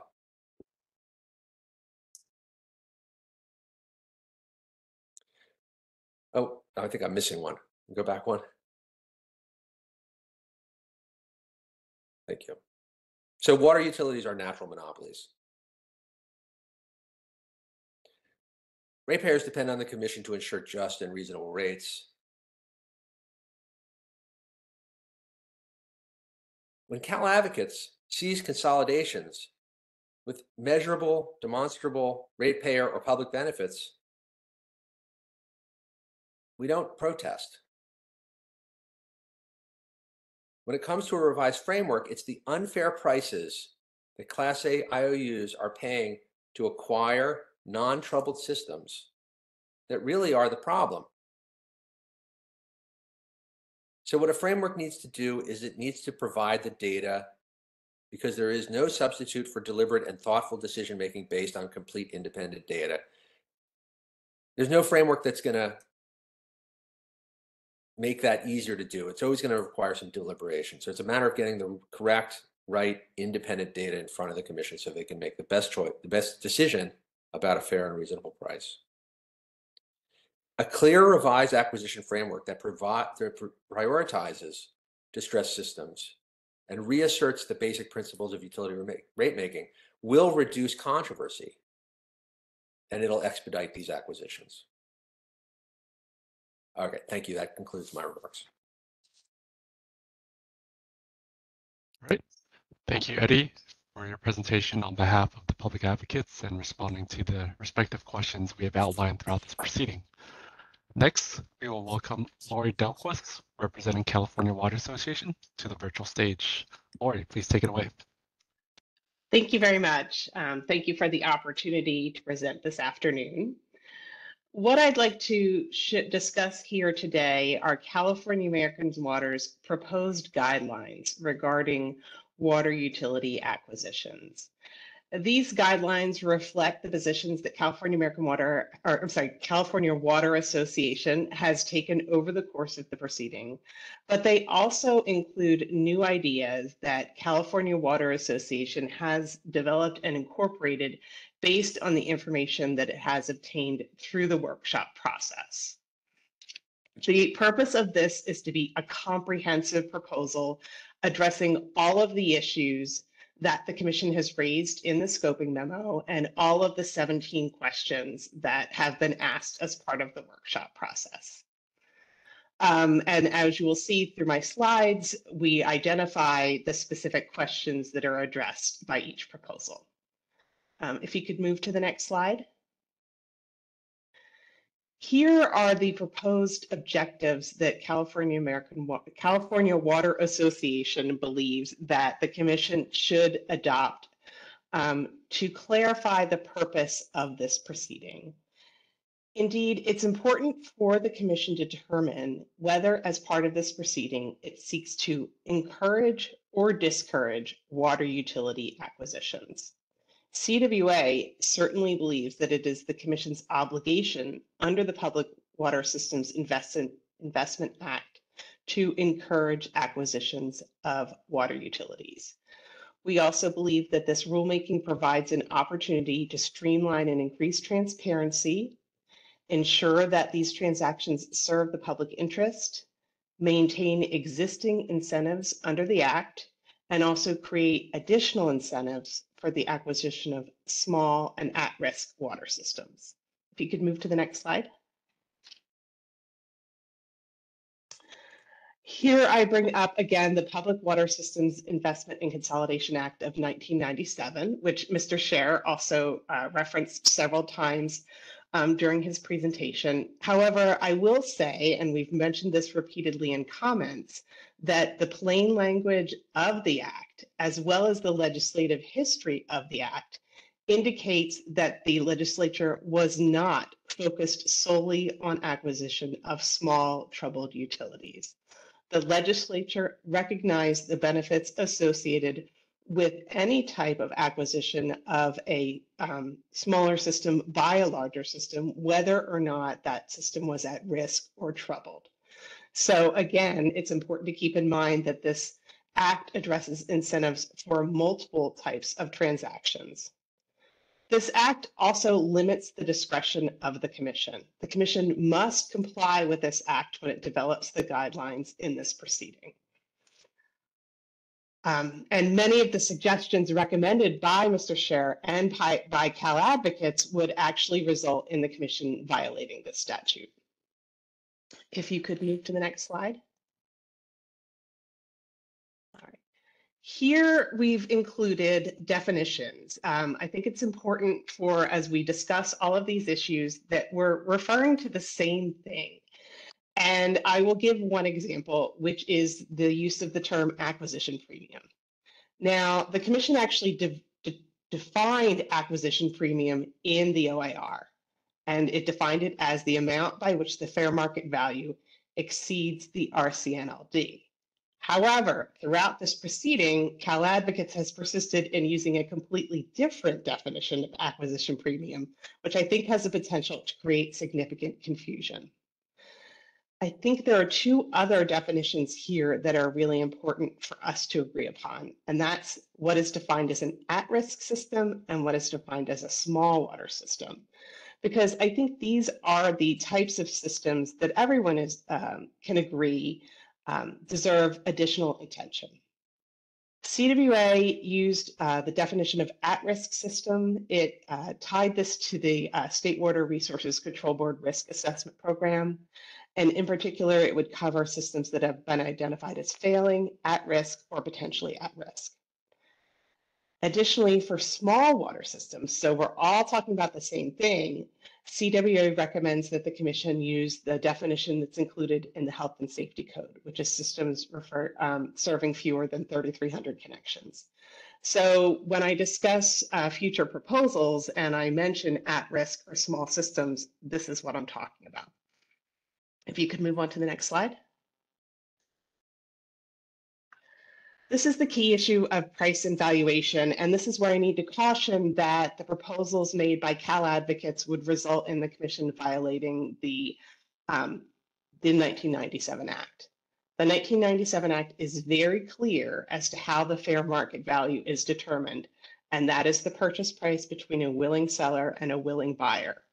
Cal Advocates may have concerns regarding that, but unless the legislation itself is changed, the statute is changed, this is what the Commission must use. This is what the Commission has used. Again, there's just simply no discretion under this Act for the Commission to develop its own determination of fair market value. In almost all circumstances, the fair market value would be determined by the purchase price because almost all of the transactions before the Commission involve a willing seller and a willing buyer. If you could move to the next slide. This is the issue of appraisals. And what we wanted to do here is to note the role of appraisals in this process. So since the fair market value is determined by the purchase price, appraisals are not used to determine the fair market value. Again, the Commission can't use that because, again, they're constrained by the 1997 Act. But appraisals still do provide an important role, and that is to determine whether an acquisition premium, as the Commission has defined it, exists. And remember, the acquisition, the way Commission defines it, is the difference between the fair market value and the appraised value of the replacement cost less depreciation, RCNLD.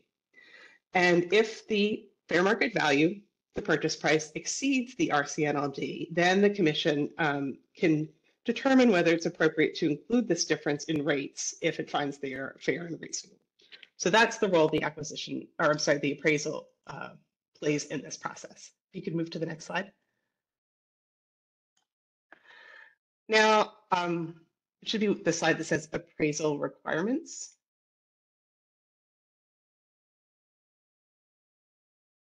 Still back. There we go. So as we've mentioned in our comments, and as multiple other parties have mentioned, appraisals can be a significant burden. And so what CWA is proposing here is to scale the appraisal requirements so they match the magnitude of the transaction. So it's included when the purchase price is $100,000 or less, there's no need for an appraisal. When the purchase price is between $100,000 and $5 million, it's just a straight line depreciation. But where the purchase price is above $5 million, and we've used this $5 million threshold because it's the one in Section 851 that requires an application, here CWA proposes that the buyer and the seller each develop their own appraisal. This would be done using the RCNLD standard because that is what's required by the statute. Again, Cal advocates may want to consider other methods, but the statute requires the RCNLD appraisal. And all these appraisals must be conducted according to the uniform standards of professional appraisal practice. So the goal here is you would be using a commission-approved appraiser. The commission would have assistance developing, the commission's water division would develop this list. It would be done according to the uniform standards, and it would be done according to the statutory required RCNLD method. And our hope here is that this would provide ample information for the commission to make its decision, but also take away some of the disputes regarding appraisals. So if you could move to the next page. This is the issue of liabilities, and this is another one where the nomenclature is important. The term liabilities has been thrown around a lot in conjunction with acquisitions, but it's actually a financial term. It means, what is owed. So CWA's guideline here addresses that within that context and notes that the full amount paid by the buyer, which includes both the assets and the liabilities assumed, would be considered the fair market value. And this is consistent to what the commission currently does. If you could move to the next slide.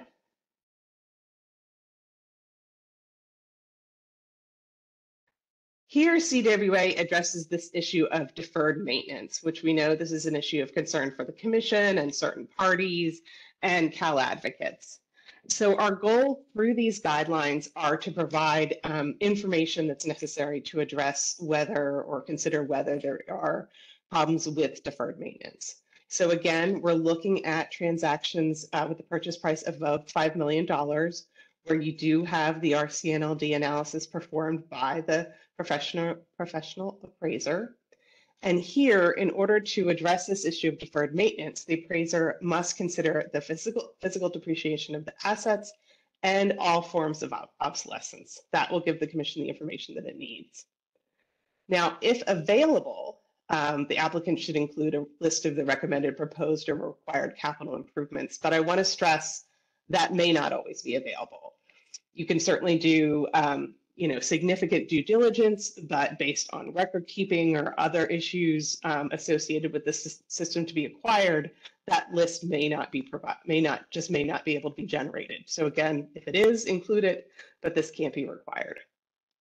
And then also included with the application should be information regarding outstanding compliance issues and identification of where these compliance issues would be solved. This gives the commission the opportunity and other interested parties to fully evaluate the system to be acquired. You can move on to the next one. Water rights. CWA is proposing that the commission maintain its current treatment of water rights, where they're treated as non-depreciable assets that are included in the fair market value, and they're thus included in rate base.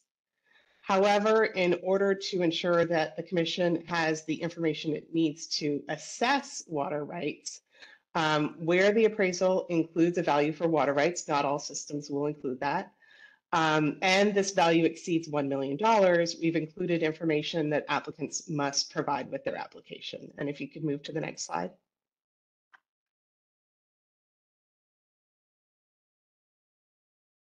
And so here is a list of information that applicants must include with respect to water rights. And this first slide is fairly basic information: the type and nature, the location, the amount, and reductions or restrictions related to these water rights, and whether they're transferable by sale or lease. If you could move on to the next slide.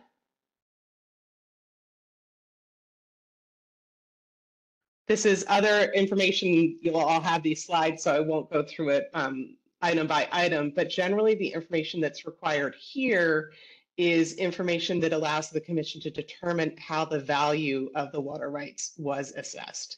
So this would include information regarding prior sales, trends regarding prices, similar leases, whether there was government supplied or funding, and whether the amounts are necessary to safely serve customer demand. So again, this is similar to, I think, some of the information that even Mr. Scher mentioned, that with respect to water rights, this transparency and this additional information should allow the commission and Cal advocates and other interested parties to evaluate these water rights.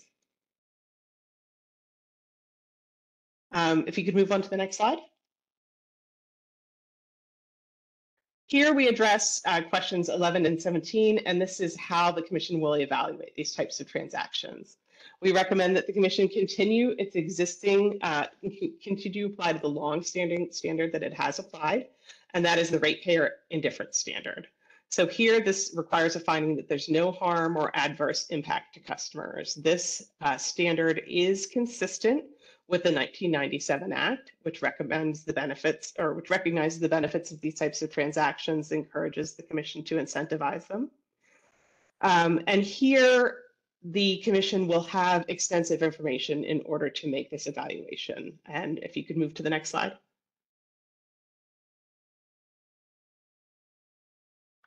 This is a fact-specific analysis. There is no one-size-fits-all. There's no checklist. There's no one way to do this. These types of transactions vary. They vary by the buyer, the size, the water resources, the operational issues related to the buyer. They are also vary by the seller.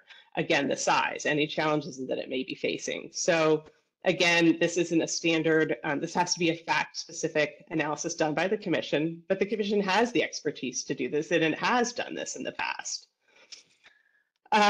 It's important here for the commission to consider quantifiable impacts. If there are some, then they should certainly be considered. But I need to push back on what Mr. Scher said. Not all impacts are quantifiable. You know, there are impacts associated with providing additional in-language customer service. There are impacts related to access to additional expertise that wouldn't be available when you're working with a small water system. There are definite benefits and impacts related to these transactions, ones that certainly benefit customers from both systems, and the commission should take these into account. However, CWA does caution that when the commission is considering these impacts, it should keep in mind the scale of the impacts on the existing customers and on the customers of the systems to be acquired.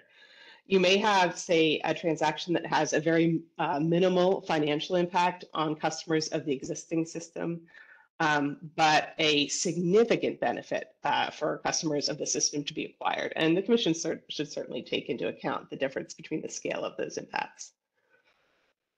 There's also been questions regarding rate impacts of previous acquisitions, and these would be included in the information that the commission would have as part of the application, because the rate impact of these acquisitions, previous acquisitions, if any, would be included in the estimated potential monthly incremental cost impact on both existing and acquired customers. You could move to the next slide. So I'm not going to go through all this, but I will just note that CWA is proposing that applicants include extensive information with these applications. Again, we share the goal of increasing transparency and making sure that the commission has an adequate record to make its assessment and evaluation. So this slide includes a summary of all the information that would be provided, including estimates regarding financial impacts on both customers, existing customers and new customers. If you could move to the next slide. Additionally, to be included in the application is information regarding grants. There's been some discussion regarding grants, which are certainly a significant and beneficial tool that can help address costs, both to customers of the acquiring system and customers of the system to be acquired. But it's important to keep in mind that there are a lot of challenges associated with grants, and multiple parties have spoken about that during these workshop proceedings. They're not always easily acquired, and the timing of them often doesn't work out with respect to these types of transactions. But we do think this is helpful information. So we included in here a requirement that applicants discuss in the applications their efforts to determine whether acquisition grant funding is available. And also, we would like the Commission to include in its decisions information regarding grants or low interest loans. Terrence, my slide is gone. Is that?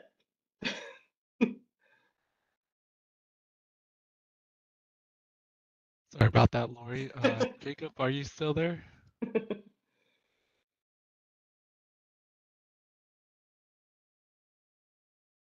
You may be having technical difficulties. All right, I will. Well, you have them, and I can go through my presentation, and you all take a look. So, If you don't mind, Lori, thank you for accommodating us. It's been a tricky day, as you can tell. They are a lot of text, so you can read them at your leisure afterwards. But the last one on this issue of grants, I would just note that, again, sort of facilitating the grant process is that CWA recommends that notice of all advice letters and applications be served on the State Water Resources Control Board. The next slide I had addressed memorandum accounts, and this is to help make sure that water utilities are able to track and recover the costs associated with these transactions. I've mentioned repeatedly throughout this presentation all of the information that water utilities will be including in their applications, including valuations and appraisals and other information, and it costs money to develop these, in particular when you're dealing with more complex appraisals. All right, thank you. So it is reasonable for water utilities to track and seek recovery of these. I was a little concerned to hear Mr. Schur say that there should be no memorandum accounts, because I know in a previous workshop he seemed to agree that these types of transaction costs should be recovered. But either way, it's not really feasible for water utilities to file for a new memo account whenever they begin incurring costs related to a particular transaction.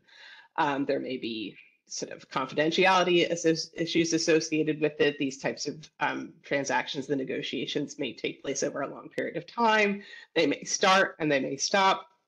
So CWA is recommending that water utilities be authorized to establish a general water utility consolidation memorandum account, and then it track costs related to each transaction in a separate sub-account. And then applicants would be able to recover pre-application costs in the application, and then subsequent costs through other methods. All right, if you could go to the next slide. This is gain on sale, and this is a big issue. Cal Advocates is proposing a fairly radical expansion of the Commission's gain on sale rules. These gain on sale rules have always only applied to the sale of assets that are no longer used and useful. But Cal Advocates here is recommending that the Commission radically change these rules to apply them to assets that will continue to be used and useful. CWA recommends that the Commission not adopt Cal Advocates' proposal. We think it would provide disincentives related to these sales, and frankly is not necessary and would disrupt the Commission's gain on sale rules. I've addressed these at previous workshops, and I've addressed these in written comments, so I will leave it there. If you could move on to the next slide. Here, CWA has established processes for advice letter filings. And what we're looking for here is to address the delays associated with approval of these transactions. CWA companies have seen delays in contested proceedings and in uncontested proceedings. We've seen delayed associated with large transactions and with small transactions. Given the benefits of these types of transactions, we think it is important for the Commission to commit to a more streamlined approach to approval. So first would be the advice letters, and pursuant to Section 851, these would be transactions valued at $5 million or less. CWA recommends that absent a protest or incomplete documentation, or if the protest is withdrawn, the Commission approve or deny the advice letter within 120 days of filing. And if a protest is filed, the Commission must resolve the protest and approve or deny the advice letter within 180 days of filing. And my last proposal is probably one that will be relatively controversial, but we do think it's important. If the Commission doesn't meet these deadlines, the transaction will be deemed to be approved and the relief sought and the advice letter granted. This is modeled over a similar provision that was mentioned in an earlier workshop. I believe it's in place in Pennsylvania. And our goal here is to provide deadlines that have teeth, not deadlines that come and go and are relatively meaningless. If you could move to the next slide. Here we provide an expedited process for advice letters involving smaller at-risk systems. And these are, remember, identified small and at-risk systems earlier. So when you have advice letters addressing transactions involving these systems, if there's no protest or if the protest is withdrawn, the period for approval or denying is 90 days. Where there is a protest, those would need to be resolved and approved or denied in 120 days. And once again, similar to the Pennsylvania methodology, if the Commission doesn't meet these deadlines, the transaction will be deemed to be approved. On to the next slide. Here we address applications. So this is for the transactions of greater magnitude, $5 million or above. And here, the timeline that CWA is recommending is 6 months for applications that are not protested or where the protest is withdrawn. If there is a protest, that would provide for a 1-year period for resolution. And again, if the Commission doesn't meet these deadlines, it would be automatically approved. On to the next slide. CWA once again recommends guidelines that allow for expedited approval where you have small and at-risk systems. This would be 3 months where there's no protest or the protest is withdrawn, 6 months where there's a protest, and once again, if the deadlines aren't met, they are automatically approved. Move on to the next. This addresses the issue of rates, which Mr. Scherer addressed. And again, multiple parties, not just CWA, have mentioned that it is not always possible to develop just and reasonable rates at the time the application is filed. There simply may not be the information provided that would meet the Commission's standard, and there's no reason to hold up these beneficial transactions so that that information can be acquired. Indeed, it's unclear whether this information can even be acquired until after the transaction takes place, until basically the buyer is behind the wheel. Then they'll have the information that they need to develop just and reasonable rates because they'll have experience related to the operational issues associated with the system. So again, we recommend that the Commission not require the inclusion of new rates. This will discourage transactions and delay or prevent helpful transactions from taking place. However, we understand the concerns that the Commission and interested parties may want to be able to follow the issue of implementation of new rates. So here, if the applicant is not seeking rates through the application, they must identify the process where they will seek new rates. Next page. Reporting. We recommend that the Commission adopt a reporting requirement in general rate cases so that the applicants would list acquisitions that have occurred in 5 years, provide the filing date, and the references needed for interested parties to follow those types of transactions. Next slide. All right, here's the issue of incentives. Certainly Cal Advocate has expressed concerns that water utilities are not seeking out transactions involving smaller at-risk systems. The Commission, I believe, has an interest in encouraging water utilities to pursue such transactions. So here CWA proposes incentives that would be associated with these types of transactions. And these incentives generally address issues related to increases in the return on equity. These were also based on a proposal discussed at an earlier workshop. I think it may have been the state of Connecticut that includes similar incentives. So CWA recommends that the California Commission also consider these types of incentives. If you could move on to the next slide. These incentives here, once again, apply to small and at-risk systems, would allow for rate adjustments related to the acquired system, and also the ability to propose alternative rate structures. Move on to the next slide. This slide provides an incentive that I think is one of the key ones that may help encourage water utilities to pursue these types of transactions.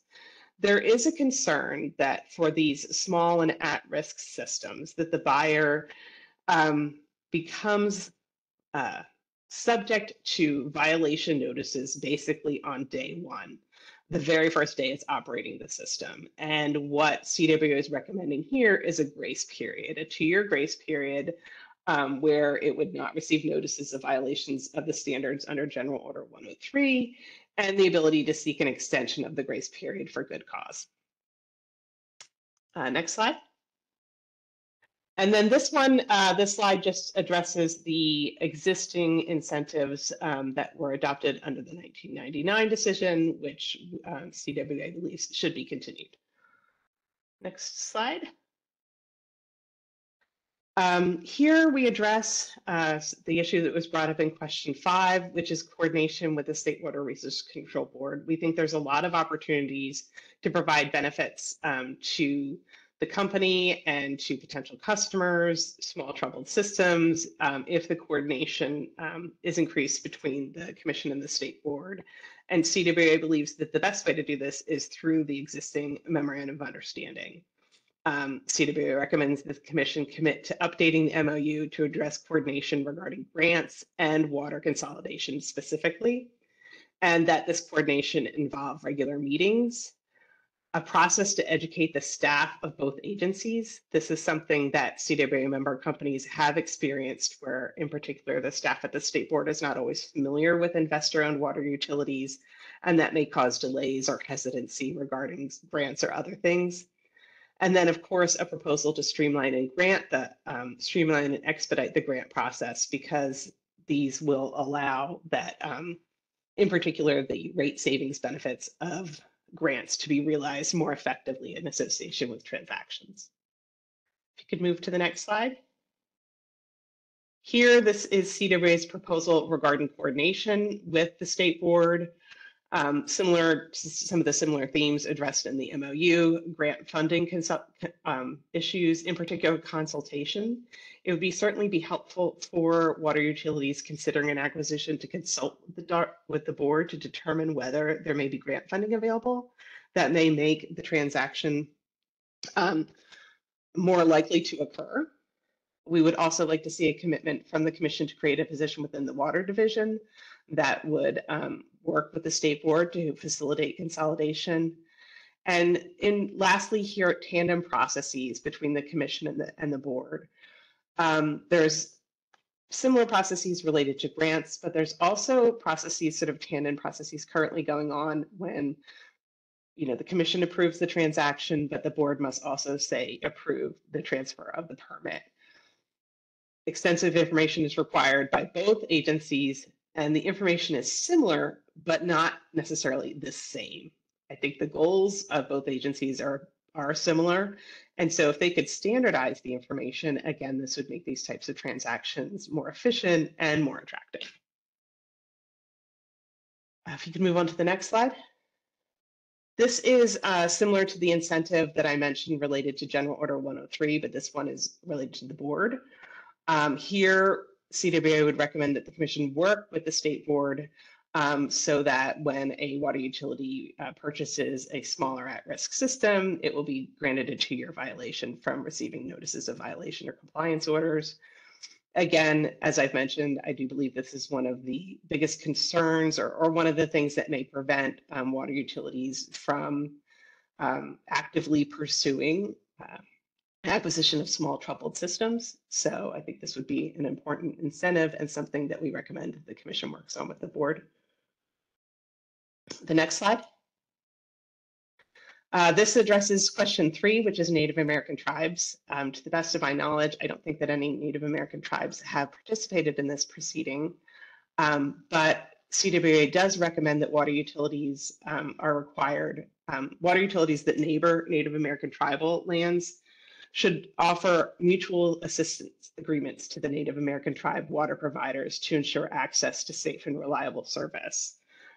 This is not meant to address issues of consolidation or acquisition, because we don't think it would be appropriate to do that here without the input of these tribes, but it is important to recognize that assistance can be provided. So that's my last slide. Again, like I mentioned, the intent of this was to provide a comprehensive proposal addressing everything that has been raised. So I appreciate your patience as I went through this, and welcome any question or comments later. And other CWA members will be addressing some of the issues that I've raised here as well. Thanks, Terrence. Great. Thank you, Lori, for presenting on behalf of California Water Association and going through what is considered our exhaustive list of questions that we've outlined in the scoping memo and the 17 questions we've tried to outline as wrap up for this overall process. We appreciate you talking through it, as well as Eddie kind of going through our big presentations for the afternoon, and hopefully everyone's geared up for more of an interactive discussion and several follow-up presentations that we will have next. Speaking of which, we'll start with Jen Lukens from Lukens Brothers Water Company, who will present next. Jen, can you come up to the virtual stage? Thank you. Hi, Terrence. Hi, everybody. I really just have a few comments on the gain on sale issue that I'd like to express and give a few examples. So the first comment I have is that Cal Advocates claim that the sale of water systems result in basically a windfall to the seller is pretty false. Water companies are not buying and selling water systems in order to turn a quick profit. The sale prices reflect the value of these small systems created through lifetimes of work, hard work, good stewardship, community involvement provided by the owners of these water systems. The water system owners of small utilities are usually families, operators are shareholders, and we invest our lives into these water systems. We invest our retirement into these water systems, into providing good infrastructure. We're ingrained in these communities. For a good example of this is Lukens Water Company. We've been a part of the South Lake Tahoe community for nearly 100 years. Most of our customers are longtime residents. They come into the office to pay their water bills and to visit my dogs who are here every day. I'm involved in community organizations. We give tours to school children of our facilities. We work with our community at, bread and broth, and we fundraise for our communities. We also take a great amount of pride in providing our service to our communities, providing clean, reliable, and safe drinking water to them. And we do this by investing in our water system. We also, as a small water system, recognize how important it is to be creative in order to keep water rates affordable.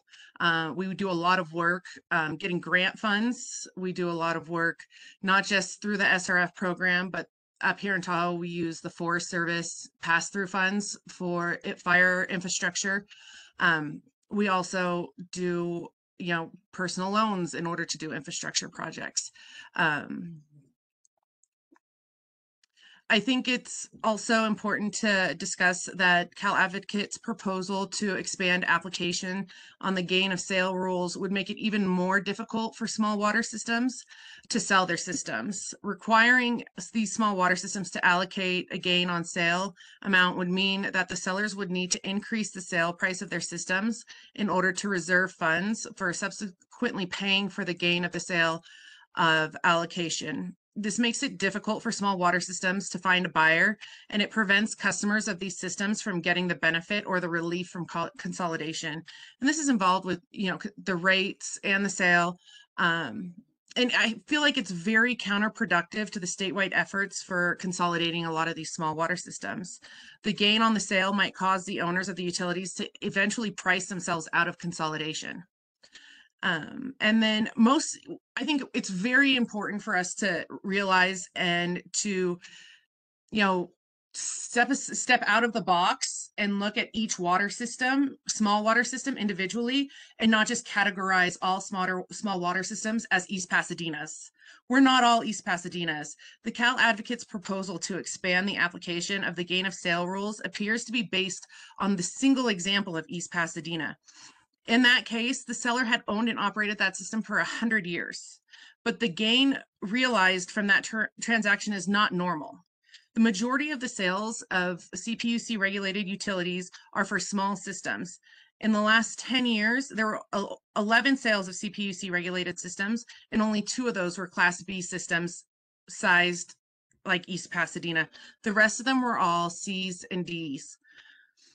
In these, like I've mentioned previously, these small water systems are family-run utilities. The purchase price for these systems are far less than what East Pasadena received as a sale price. They're more in the thousands of dollars, not in the millions of dollars. And like I said, this is repayment of investment into the system. It's not just, laissez-faire methodology to come up with the value of the system. I really feel like Cal Advocates is trying to solve a problem that doesn't really exist. And we really need to address these small water systems, like I said, individually, and realize that we aren't cookie cutter systems. We aren't boxed, in that each water system has its own unique blueprint. That's all I have. Thanks, Jen. Appreciate you sharing your perspectives on behalf of Wiggins Brothers Water Company, but as well as for the small water utility perspective as well. I think that helps cover a lot of what we'd like to hear from small water utilities. Yep. Next, we'll move on to Rami Kalon, representing California Water Service. And a note for everyone still participating in this workshop, unfortunately, we're kind of going through some IT issues, so you all may still see Lori as the main center stage, and appreciate you bearing with us, Lori, as almost a representative for CWA, but utilities in general. But we'll keep shuffling through our list of presenters, and hopefully we'll get back online with IT support. But without much further ado, I'll turn off my camera, maybe that helps. All right. And Rami, I see you on deck and ready to go, so we'll have you go up next as presenting.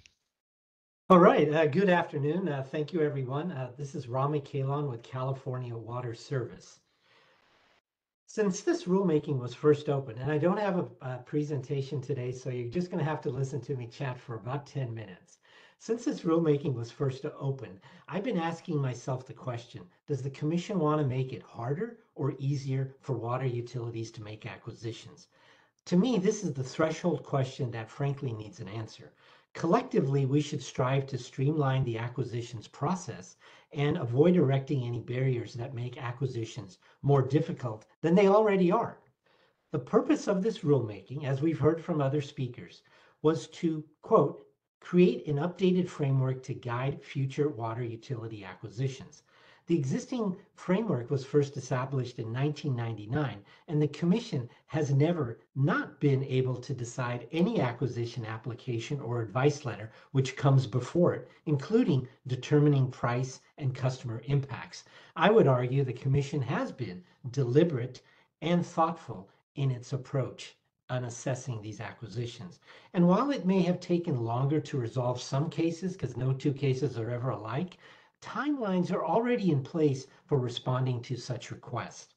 The Commission has never had fewer regulated water systems as it does today, largely because of this very framework.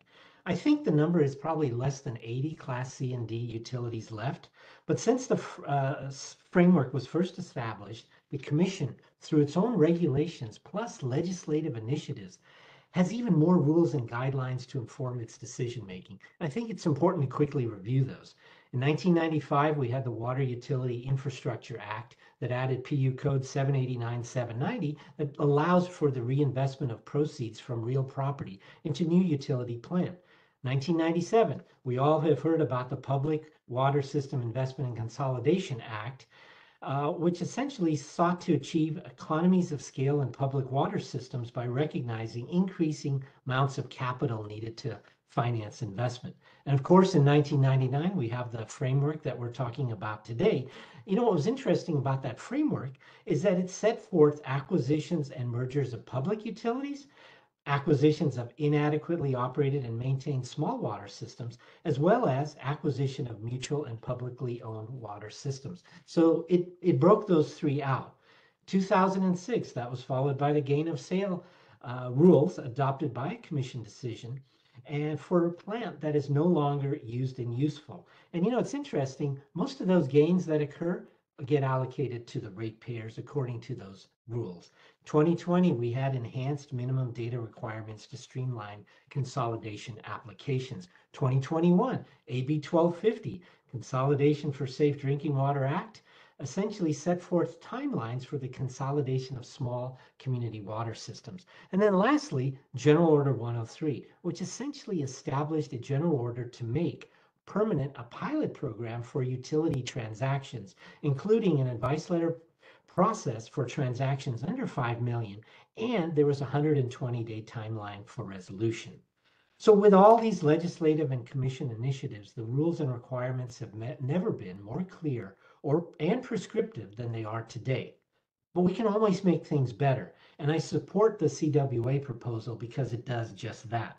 I think the key value in this rulemaking is that it has made all the parties, all of us, take a critical look at the acquisitions process, the rules that are in place, and the transactions that have occurred so that we can evaluate the current state of affairs, which I think are pretty good, but perhaps can be a little better. I'm now going to answer those three questions which were specifically called out for workshop number 4. So question 15 was, what reporting requirements, if any, should be adopted for proposed water utility acquisitions?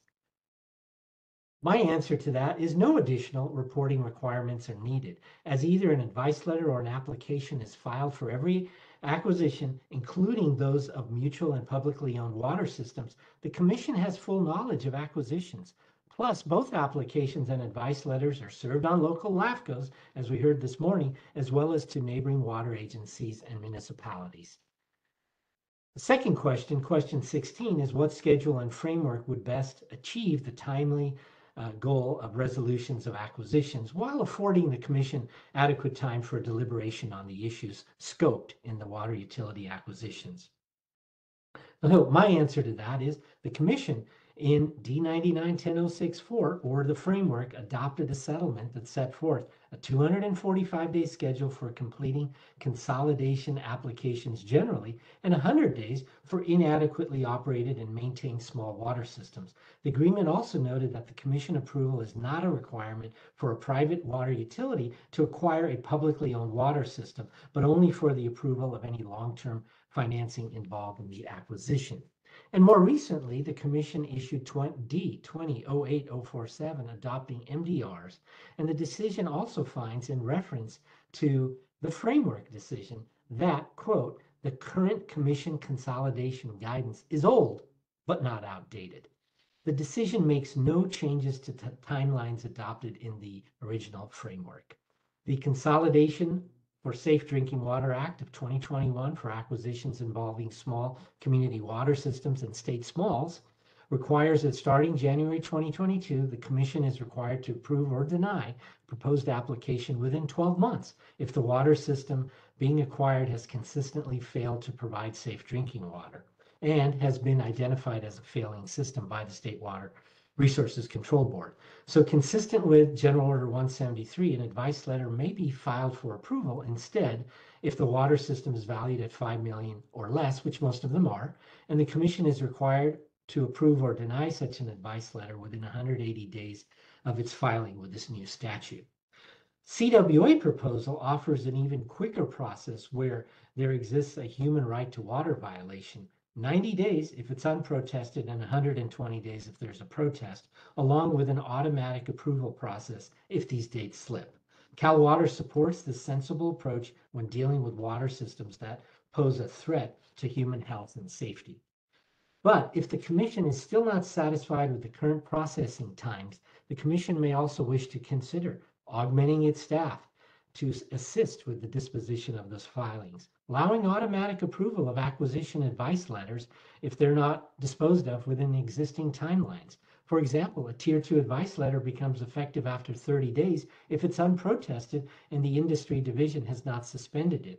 And even if the industry division has suspended it, I think it'll become effective after 180 days. So, and thirdly, granting approval authority for uncontested acquisition advice letter to either the division director or to the executive director, similar to the provisions contained in the Consolidation for Safe Drinking Water Act of 2021.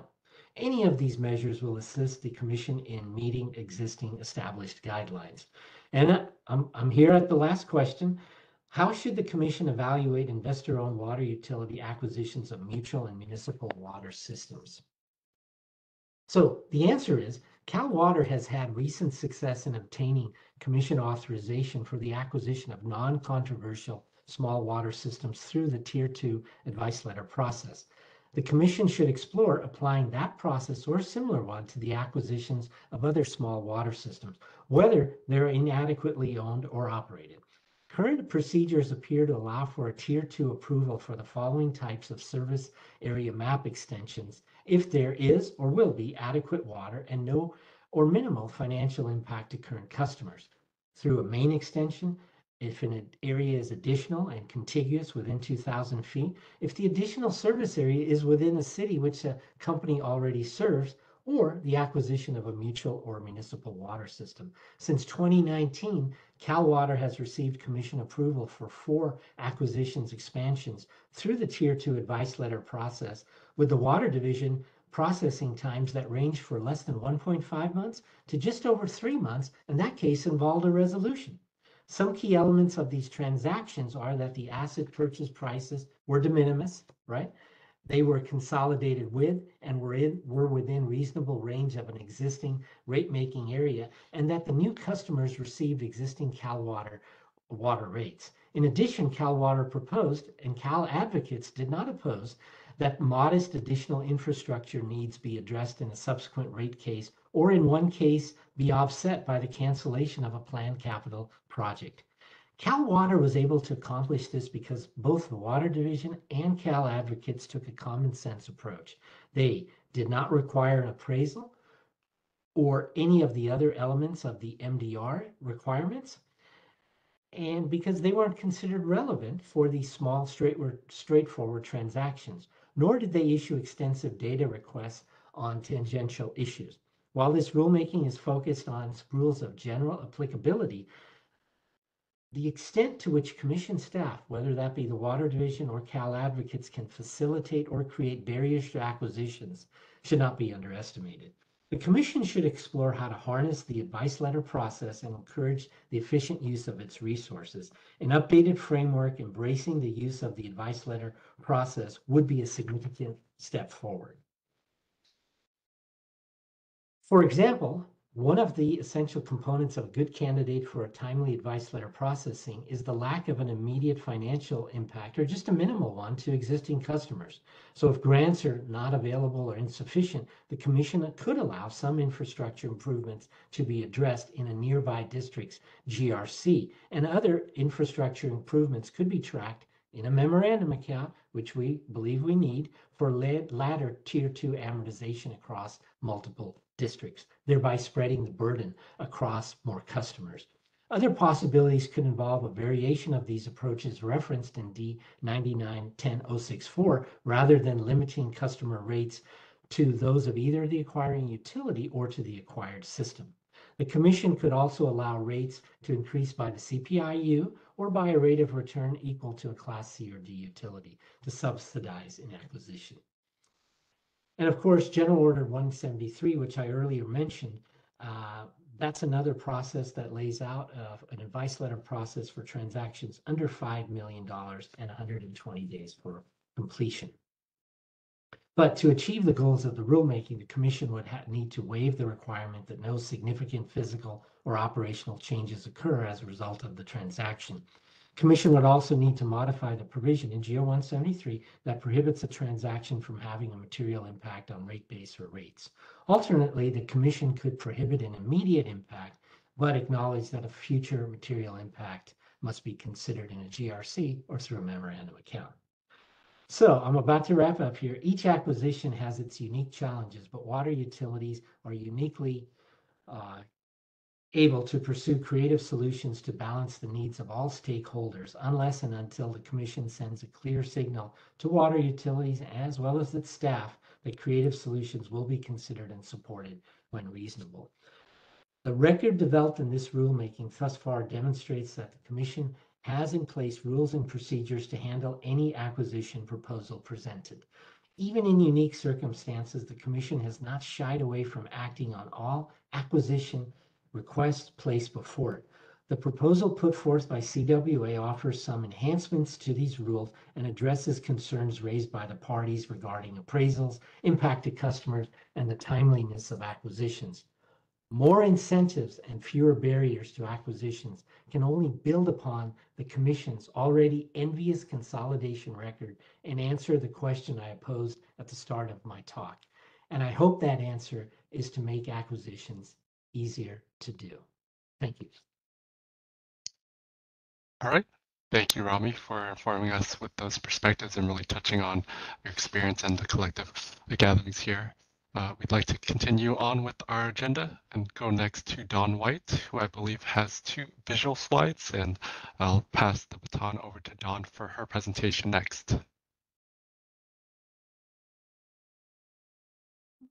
Thank you, Terrence. I appreciate that, and I appreciate the opportunity to speak here this afternoon.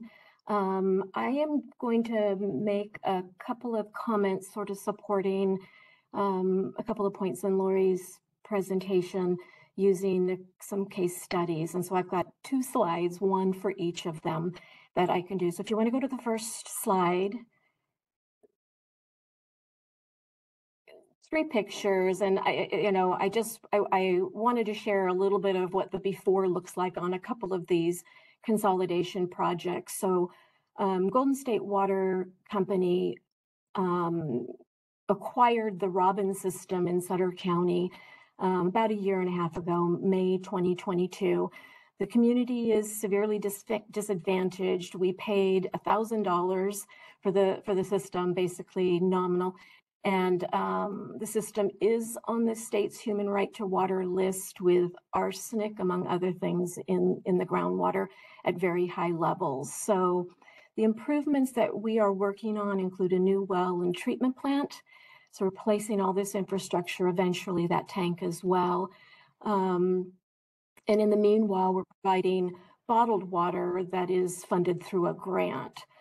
So the point I want to make on this one is I want to support that coordination still needs improvement, and between the water boards and the CPUC, and doing that through an updated MOU is important. This particular system, we're funding the improvements through grants. So we're working very closely with the Division of Financial Assistance at the water boards. And I'm going to tell you, they've been great, super responsive, really helping us in being creative about how to get our projects forward.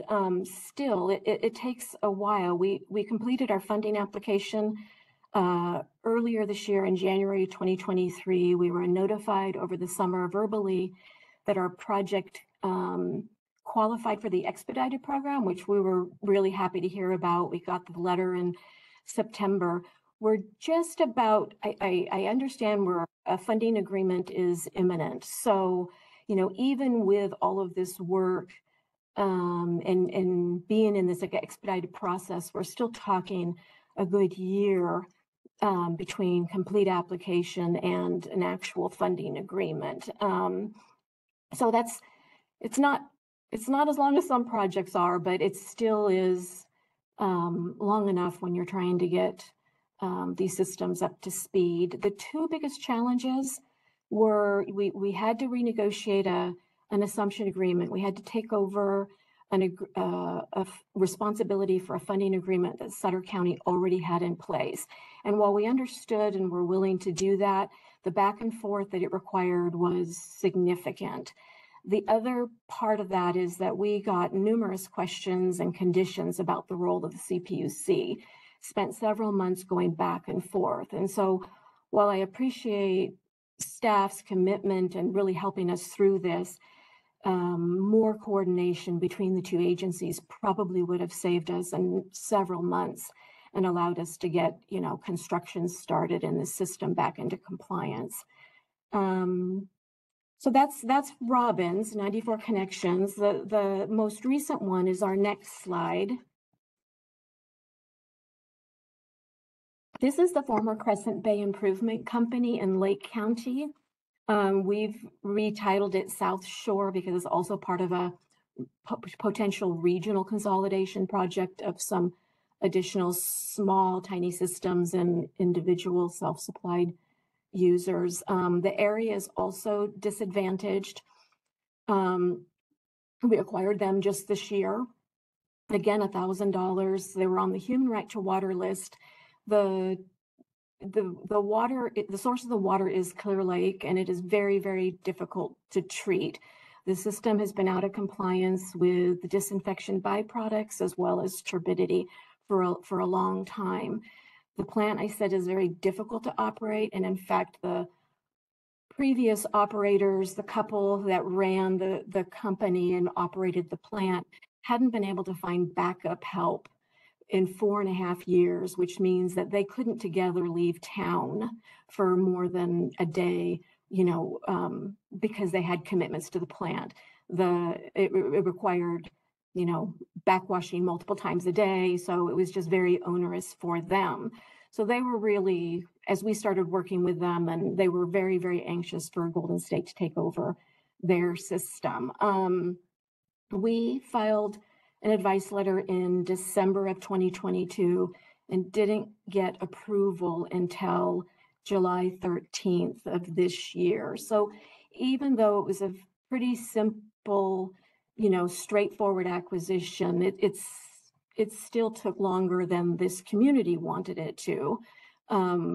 We took over the day after the CPUC, the commission approved it. We took over operations that very next day so that Mary and her husband Norm could head to Tahoe for a weekend getaway because they needed that break. So I guess my point on this one is having deadlines for these approvals, especially in small, simple cases like Crescent Bay, really helps us in order to plan their improvements, but more important, helps us better communicate with the community. We went to a number of different community meetings, and not being able to tell them exactly how long it's going to take and when we would be coming in and starting the fixes was hard. We would just say, soon, we're, doing the best we can. So I really believe that having quicker deadlines and streamlining these processes will give these communities the confidence that a solution in good drinking water won't be far off.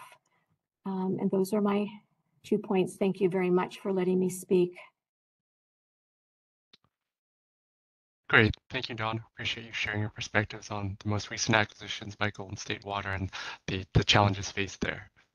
Next, we will have Nick Subius present from California American Water Company. Nick, please feel free to take it away. Sure. Thank you, Terrence. I'm Nick Subius, Corporate Counsel at California American Water Company. The first thing I want to do is sort of talk about, in this rulemaking, we've heard a lot about the need for more and more regulations to prevent the commission from, quote, rubber stamping acquisition approvals. Not my words, those are Cal Advocates' words. I've worked on water system acquisitions for the last 10 years. During that time, I've never seen the commission rubber stamp an acquisition approval. Quite the opposite. I watched the commission review applications based on extensive filing requirements that grew even more exacting with the addition of MDRs just a few years ago. Those MDRs include requirements for an estimate of potential cost impacts on existing and acquired customers based on two things, not just the recent authorized tariffs of the acquiring company, but also any proposed rate increases from those companies. So you're getting extensive disclosure in terms of rate impact, not just current impact, but expected impact from things like general rate cases, cost of capital proceedings. And as we all know, it's likely that those impact estimates are overstating the amount because it's rare for a utility to get everything that it asks for in its rate case or everything that it asks for in a cost of capital or other proceedings. The MDRs also ask for information on the basis of any targeted rate increases. And in addition to new requirements from the MDRs, this is all in addition to what was required from D99-10064, which is still operative. And as Rami noted, is old, but still effective and makes sense. And that decision mandates that applicants provide forecast results for operations of the acquiring utility, of the acquired utility, and of the combined operations of those two utilities for the first and fifth years following the acquisition. So we're talking about a substantial amount of disclosures that are required in applications or advice letters to acquire systems. I think this reflects that there are already extensive disclosure requirements. In terms of rubber stamping of proceedings, the Commission's requirements are already quite robust. This is reflected in the fact that some applications are so heavily contested. If there were very few requirements, there wouldn't be much to contest, but instead there are many requirements and there are many avenues then for opposition. We've seen proceedings scrutinized to minute detail, and rather than just talk about, give adjectives and adverbs and use rhetoric, I'm going to give you an example. Cal-Am's Bellflower acquisition of a municipal water system took about 5 years to get approved. Though it was a municipal system, the application followed all the processes and met all the requirements of a typical acquisition. This was, to say the least, a highly contested proceeding. That's reflected in the fact that the docket entries show 115 different items filed. Those reflect numerous motions, requests for reconsideration, responses and replies, as well as evidentiary hearings, comments, and briefs. Experience like this confirms that the Commission isn't somehow lax on acquisitions. Instead, it uses extensive tools already at its disposal, and those tools include things like Public Utilities Code Section 451 to ensure that rates are reasonable, as well as Section 2720 and the Ratepayer Indifference Standard to really review acquisitions in detail. So rather than rubber stamp, the Commission carefully and critically reviews acquisitions under an already very exacting process. A review of actual experience from acquisitions really confirms that. We've also heard a lot of talk in this proceeding about how buyers and sellers have some sort of incentive to drive up the price. The one thing we haven't seen from any party, including Cal advocates, is any actual direct proof buyers and sellers are in any way colluding to drive up prices. Again, facts are better than rhetoric. In Cal-Am's Fruit Ridge acquisition, Cal advocates questioned a seller about this very issue.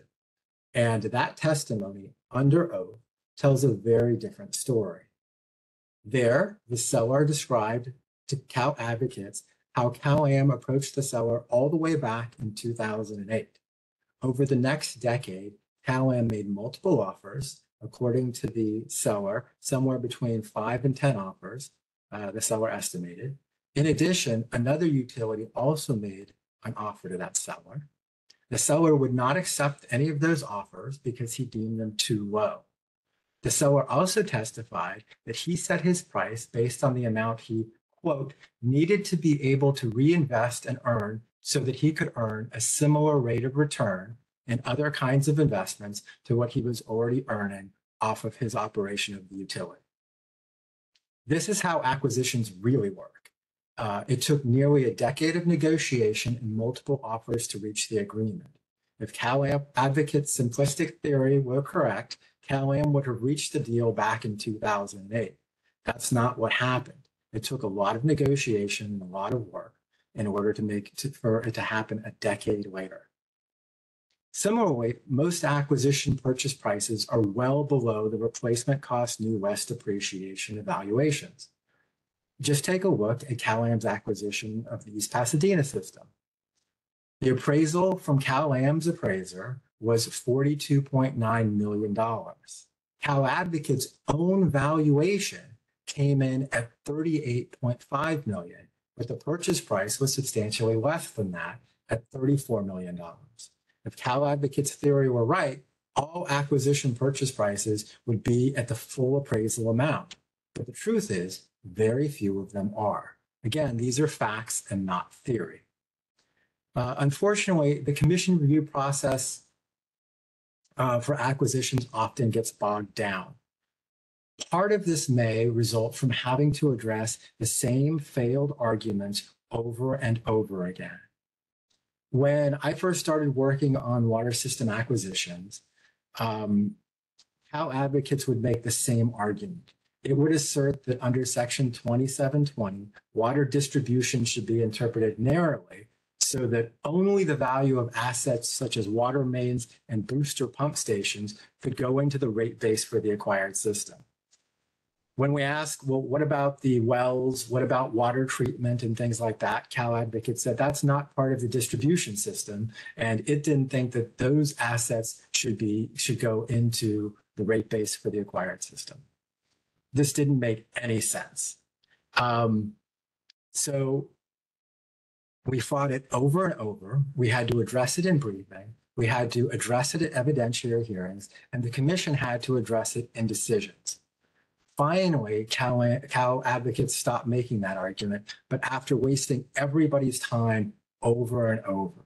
And unfortunately, while they got rid of that argument, they keep bringing back other very similar ones. In fact, in this rulemaking, we're seeing some of those. A great example is the issue over whether Code of Civil Procedure Section 1263.320A or B applies. The commission has repeatedly found that Section A applies where there's some meaningful purchase price amount over and over in dozens and dozens of decisions.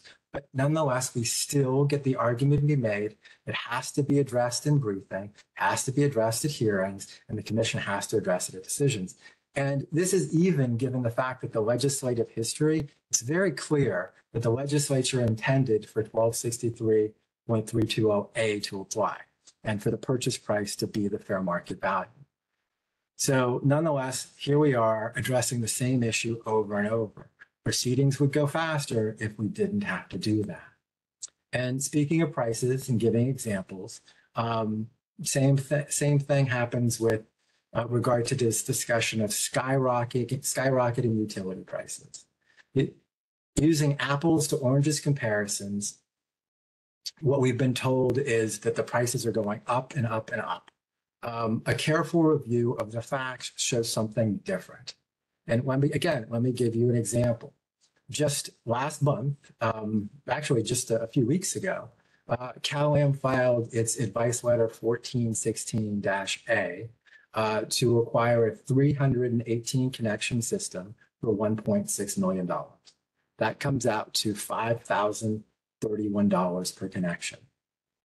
Back in 2016, Cal-Am filed an application to acquire the Geyserville water system, also 318 connections. That was for $1.415 million, $4,450 per connection. Similarly, if you look at our Fruit Ridge Vista acquisition or Hillview acquisition, Fruit Ridge Vista came out to $4,359 per connection, Hillview $4,980. Despite significant inflation in recent years, the price per connection hasn't skyrocketed for those systems. The West End Martin acquisition is a perfect example of that. So why the difference? Why all this talk about skyrocketing? Like I said, apples to oranges comparisons. The systems that I just talked about didn't involve adjudicated water rights, and certainly not rights in sought-after basins. As we've seen with acquisitions such as East Pasadena and Bellflower, rights in such basins that have been adjudicated are valuable and quite expensive. They're a critical asset, and there is an extensive market for their acquisition. Prices for systems with high-value water rights should be compared with similar systems, those with similar high-value water rights in the same basins. They most certainly should not be compared with other systems that don't have any water rights.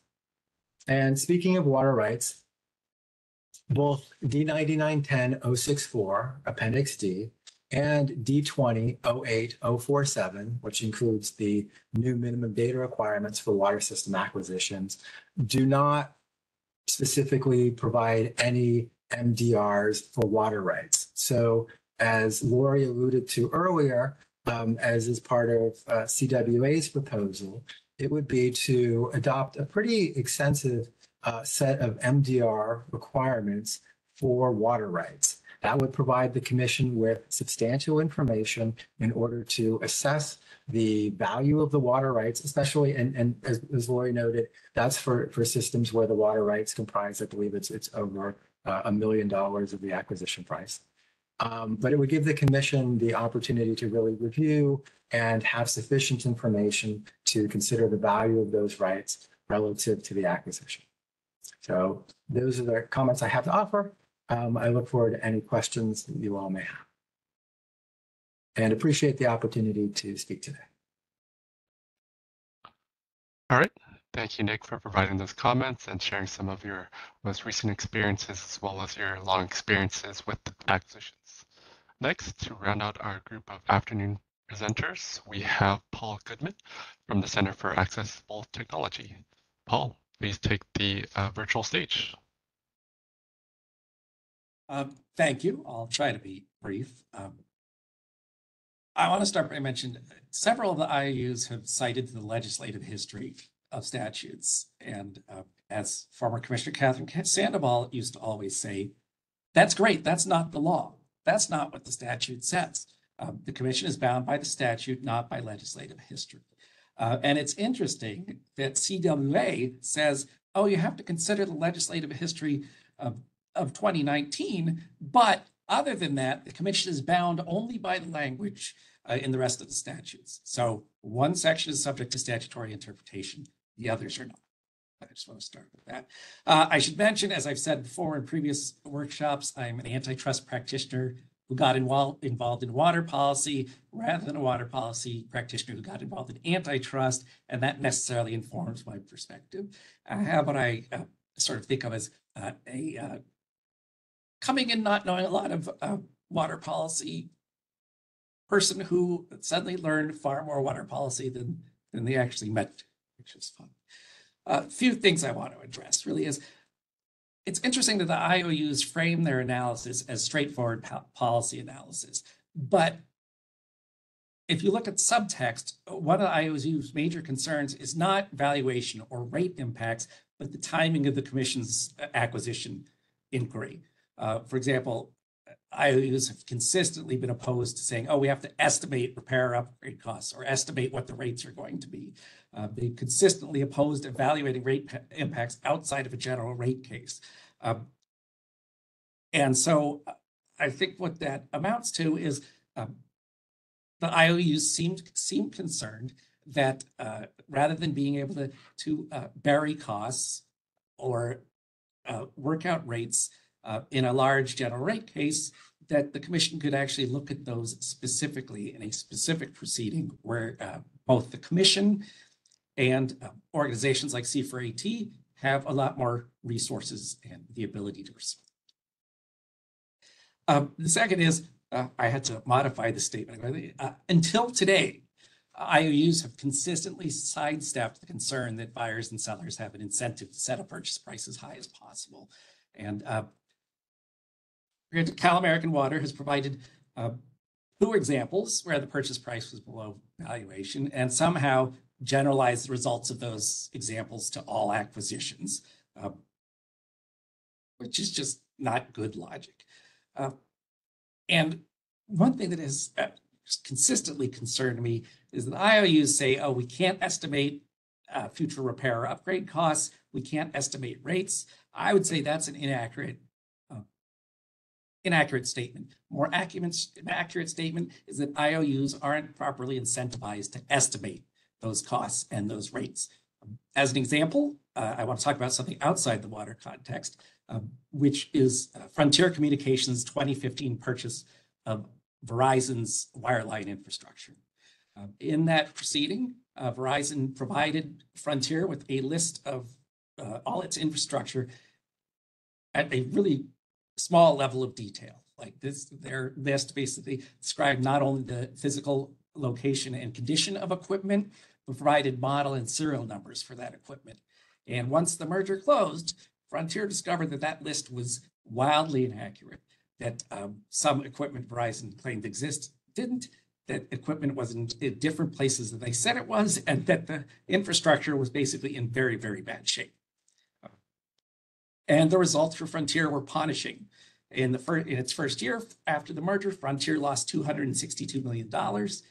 Took in about 18 months, Frontier's market value dropped from $8.4 billion to $1.4 billion. Frontier had to cut its dividends over 60% and eventually had to declare bankruptcy. And so really in this Frontier Verizon acquisition, Frontier failed to perform its due diligence and shareholders paid the consequences. In water acquisitions, as far as I can say, there's no threat of those consequences. If a company fails to anticipate repair or upgrade costs, if it claims rates are going to be low and that ends up to not be the case, ratepayers shoulder 100% of the risk. And I acknowledge this is part of the bargain that California's made with IOUs, right? The CPUC sets rates and IOUs always make a profit, no matter what. And this sort of cap on rates creates an incentive for IOUs to maximize profits by increasing their rate base because they can't maximize profits by increasing rates. As an aside, I'll note there's an ample amount of antitrust research showing that that market confidence, that is investors' confidence that an acquiring company is going to make a profit, results in higher acquisition premiums. So the more confident shareholders are that an acquisition is going to result in a profit, the higher the acquisition premium will be. And there is no better confidence that an acquiring company is going to make a profit than I would say that in a rate-regulated industry. And finally, I have to disagree with Mr. Scher that the commission should trust but verify. The commission should mistrust but verify. And this is consistent with Public Utilities Code section 851E, which states that an acquiring company has the burden of proof to show that a proposed acquisition is in the public interest. Finally, I wanted to respond specifically to question 17 in terms of IOU acquisitions of mutual and municipal water systems. And I agree with Ms. Dahlquist that terminology is important. Common terminology is important. And I think we need to call investor-owned acquisitions of municipal water systems what it is. Privatization. It's privatization of publicly owned infrastructure. And it's important to note the Consolidation Act was passed in 1997. That was sort of at the peak of, I'd say, what you could call free market neoliberalism. And we could see in other industries, energy particularly, that had some real damaging results. The other point I'd make about the shift from municipally owned to investor owned is that results in changes of water system governance. Municipal run water systems and IOUs have very different incentives. The best way I've heard it framed is that municipalities make money to provide water service and IOUs provide water service to make money. With that, thank you for the opportunity to speak. Thank you, Paul, for offering your perspectives. And that takes us to our afternoon break, where We will resume in about 10 minutes. I see my clock at 2:12. We'll have everyone rejoin at 2:22 so that we can begin our afternoon discussion. Thanks everyone, and see you all in 10 minutes. If we could get everyone back. Thanks, Jacob. We are now back on the record, and we will be opening up our kind of question and answer moderated format for the afternoon session here. Again, we will be going through the list of 17 questions here for discussion. So if we can go through these next few slides, Jacob, I believe everyone has them all for reference, so we won't dwell on any one particular slide, but feel free to let us know if you'd all like to flash back to a particular slides for reference. First, I'd like to go over the ground rules for discussion. Again, we are going to use the raise hand feature of WebEx to monitor and look for questions in the order that they are received. And our moderators, between myself and Kevin, will be looking for those raised hands for any party representatives to speak and raise questions. Again, there's approximately about a minute to speak here, but I think we're flexible on time given the duration of the workshop that we have left. We will also be open to public comments shortly after that before we wrap up today's workshop, as we have an allotted time until 4. With that, again, please use the raise hand feature so that we can see if there's any questions and that we can monitor thoroughly if there's any party representatives that would like to raise questions on those 17 questions or based on any of the afternoon presenters that have gone before us. So with that, I'll be keeping an eye out along with my fellow moderator to see if there's any hands raised. Thank you all.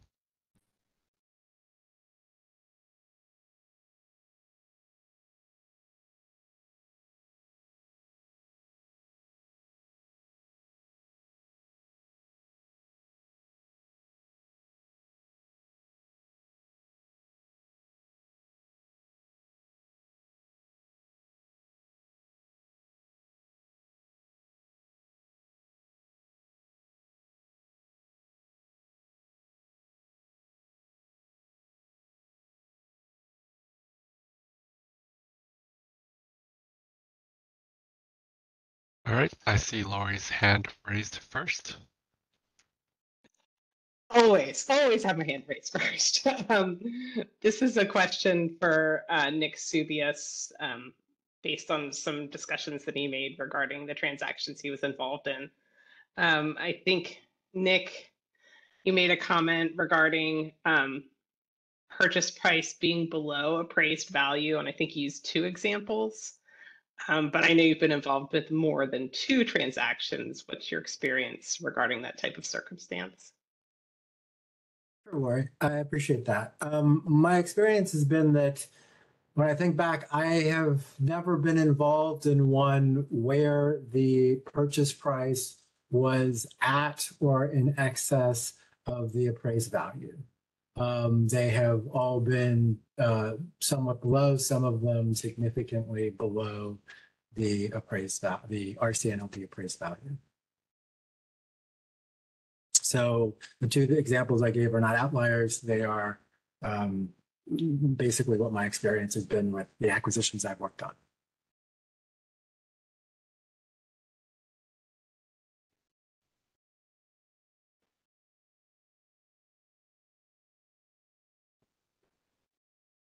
All right, I do see Eddie's hand raised next, so please feel free to go ahead, Eddie.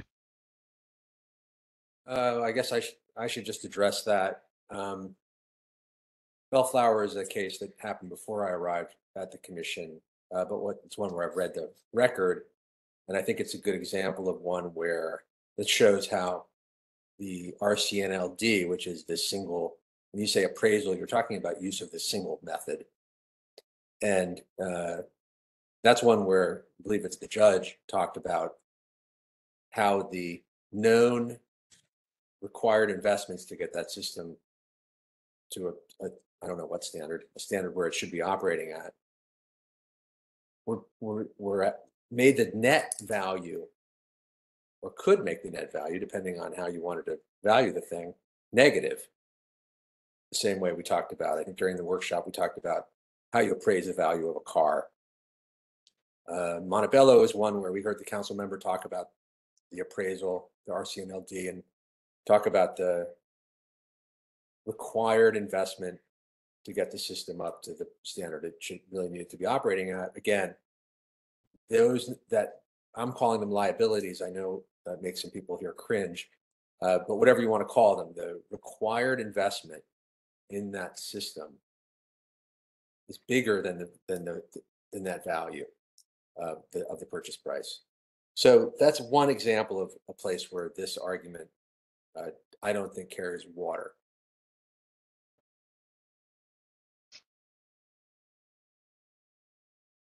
All right, thanks, Eddie. And I do see Nick's hand raised next. Please feel free to go ahead, Nick.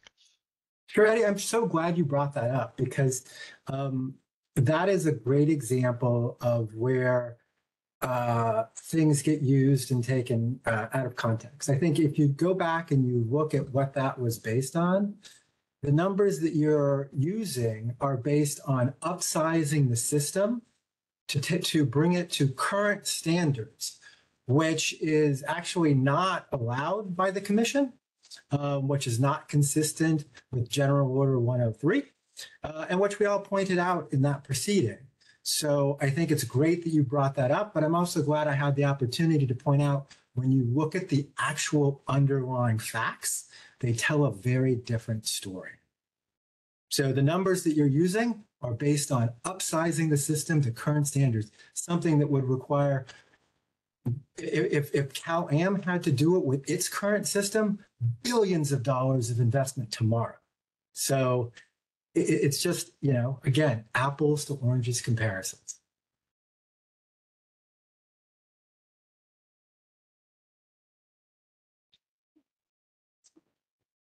All right, I do see Paul's hand raised next. So Paul, please feel free to go ahead. Thank you. Just very quickly, I am perplexed by IAU's argument that because General Order 103 says this, or because a previous decision says that, that's how somehow carved in stone. This is a proceeding to see if we need to change those rules. And so this circular argument of we don't need to change the rules because we already have rules in place goes nowhere and is not helpful.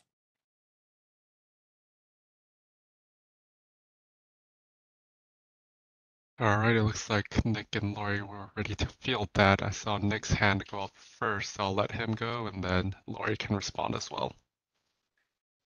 Sure. The portion I'm talking about from General Order 103, I don't think is at issue in this proceeding. And most importantly, when you actually understand how that works, what I was referring to is you had a valuation that was based on taking a current system with all of its installed infrastructure and then installing infrastructure that would be necessary to bring it up to modern standards, the most exacting standards in place today. I don't think anyone here is arguing that that should be done or considered. And the cost to do so would be astronomical for all utilities. So I think if Mr. Goodman understood GO 103, maybe his position might be a little different.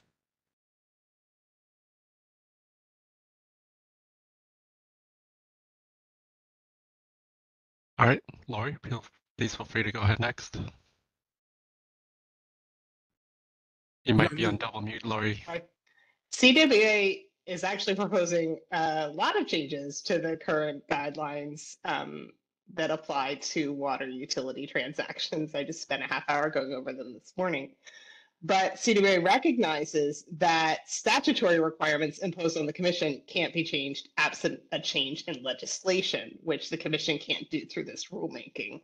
So that's what I want to distinguish is what we're recommending is that the plain language of the statute, not even the statutory history or whatever, imposes requirements on the commission and those can't be changed. But other than that, we are recommending changes that would streamline the process for these types of transactions, provide additional transparency, additional information, and additional opportunities for review.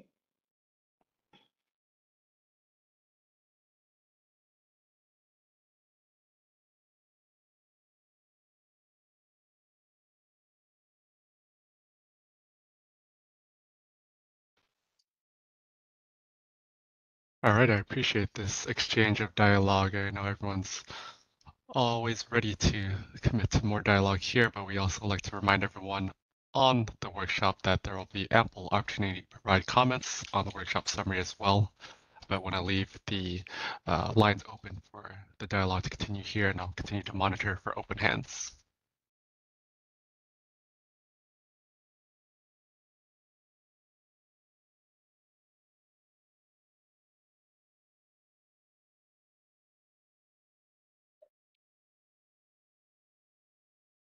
I believe I saw Fran Frina from the attendee list and then Rami Kalan from the panelists. Rami, if you don't mind, I'll go to the attendee first and then go back to the panelists.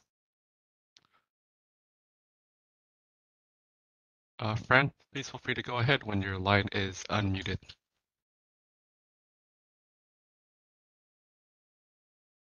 Fran, you are unmuted.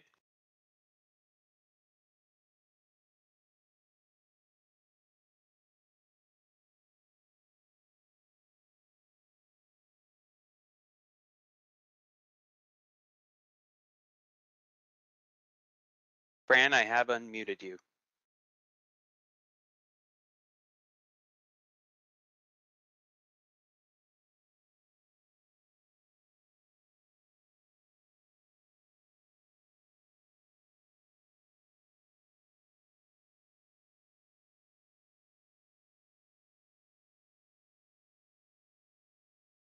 Fran, I have made you a panelist. You can now unmute yourself.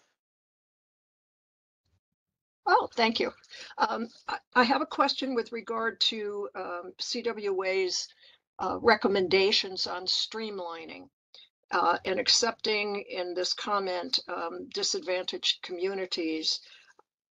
I wonder how the commission is going to process with these expedited timelines, especially if the recommendation for automatic approval occurs because they can't meet the timeline. And I look at the difficulty, for example, with general rate cases, which I know are more complex, generally speaking, but it is of concern to me that this is one of the revisions being proposed. Other than that, I do agree with Mr. Goodman that basically it's the IOUs are very happy with the current processes, with the exception of how expeditiously their applications are approved. So thank you for the opportunity to ask for a response. I'll respond to that since I'm the speaker for CWA here. And Fran, I think it's a question of whether the commission believes that these types of transactions should be a priority. I know the commission is struggling with the timeliness of decisions throughout different types of proceedings. I think I've been working on this issue actually for the last year in conjunction with Cal Advocates. We've been working on this together. But I think that actual deadlines that have teeth are the only thing that we don't have now. Other efforts have not worked, and I think it's time to do something that will provide them an incentive to not miss this deadline. So that's my response here, is that the commission needs to make these types of transactions a priority. And we are concerned about getting them done quickly. You know, Dawn from Golden State mentioned before, and the councilman from Montebello mentioned, you know, these are communities that are concerned about the quality of water service that they're receiving. They may have, you know, financial difficulties, that couple that couldn't take a vacation. You know, there's no reason for, you know, these types of less complex and, you know, particularly transactions involving small and at-risk utilities, that they can't be addressed in a more timely manner. And we're, you know, our proposal is intended to kind of light a fire under the commission to do that. One other thing I will note, that Pennsylvania said that once this was imposed, they didn't meet any they didn't miss any deadlines. So that's where we got the idea.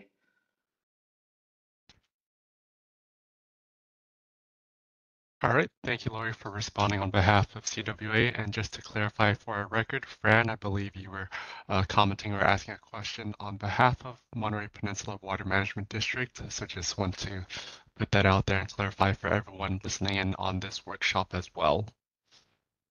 I hope that answered your question, Fran, and I can continue to go forward with the hand raise and kind of question session with Rami. Appreciate your patience there of holding on to raise your question, but feel free to go ahead, Rami. Thanks, Terrence. Actually, this is Rami Kalan with California Water Service. I have a question for Eddie from Cal Advocates, Eddie Scher. When I was going through your presentation, you talked about additional elements of an improved framework. And the second bullet point, you mentioned that the commission should require specific demonstrable ratepayer/public benefits. Could you elaborate further on what those public benefits might be? Thank you. Thanks for that question, Rami. Yeah, I would be happy to. There's really one big one because that sets apart sort of something. And actually, Lori just mentioned this, and I was thrilled to hear her say this. So we see a really big difference between the way the framework should handle failing systems, those systems that urgently need help, and the larger pool of the larger group of systems that are out there. So an example of a public benefit would be providing clean, safe, affordable water to people who are not right now getting clean, safe, affordable water.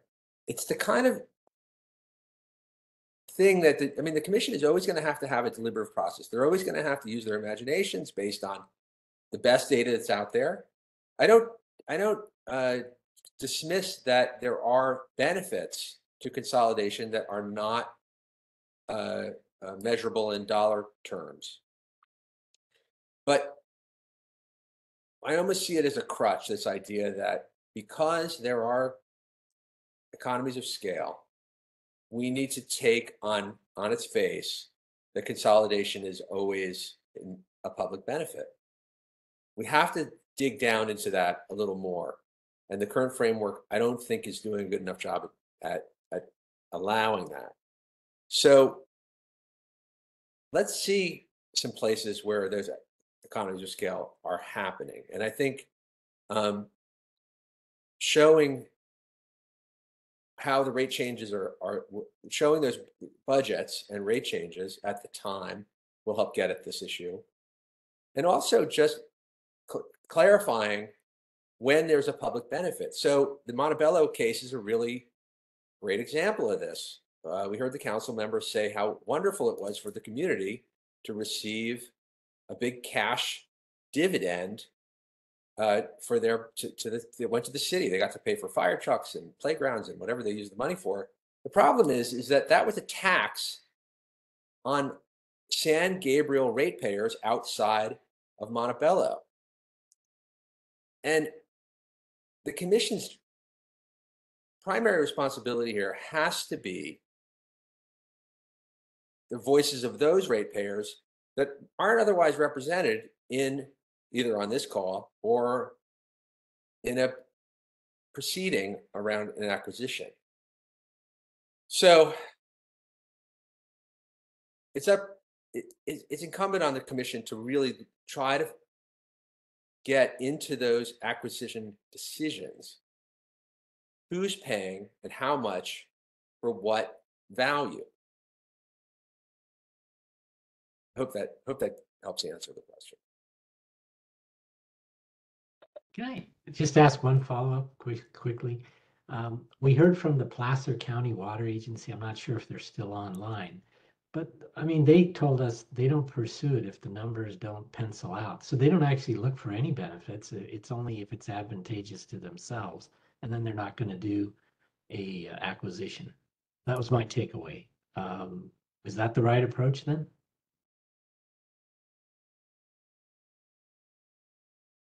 You know,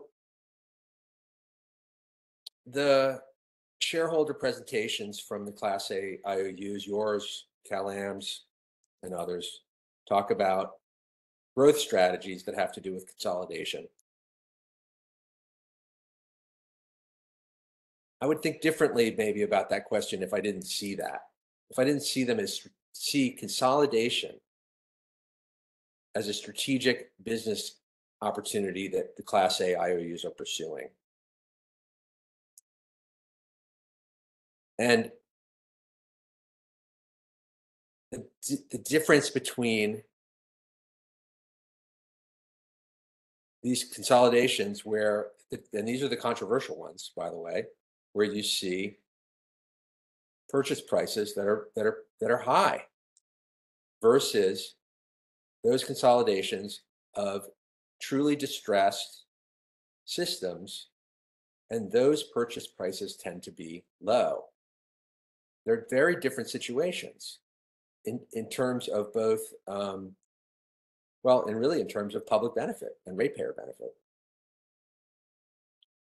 So I don't know. I can't speak for Placer, but hopefully that answers at least how I see that question. All right, and just to clarify here, I don't believe Placer County Water Agency is still on with our representative there, and I know Rami had posed this kind of open-ended question to Eddie from Cal Public Advocates, but again, this is another kind of opportunity to help us really look at our existing framework, hopefully smooth out any bumps in the road of where we go from there. And again, I'd like to look for any raised hands or questions and any other potential feedback we have from our panelists.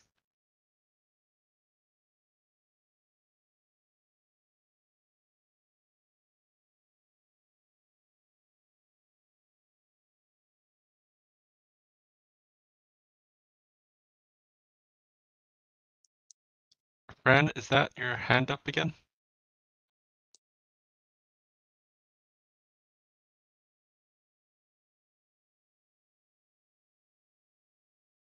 Fran, you can unmute. Thank you. Fran Farina again with Monterey Peninsula Water Management District. I was very interested in the presentation by Placer County Water Agency, and in particular his slide of how they evaluate acquisitions, and this had to do with an IOU. And basically they do follow what an ordinary business would do.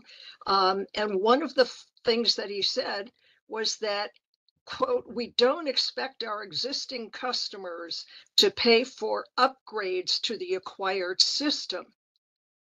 So it was a factor in how they valued what a fair offering price would be, which is the same as taking away depreciation. They looked at all aspects of what they were trying to do. Yes, they needed it for their regional plan, but I thought from a practical perspective, and on behalf of their existing ratepayers, they weren't going to have those customers pay for system improvements.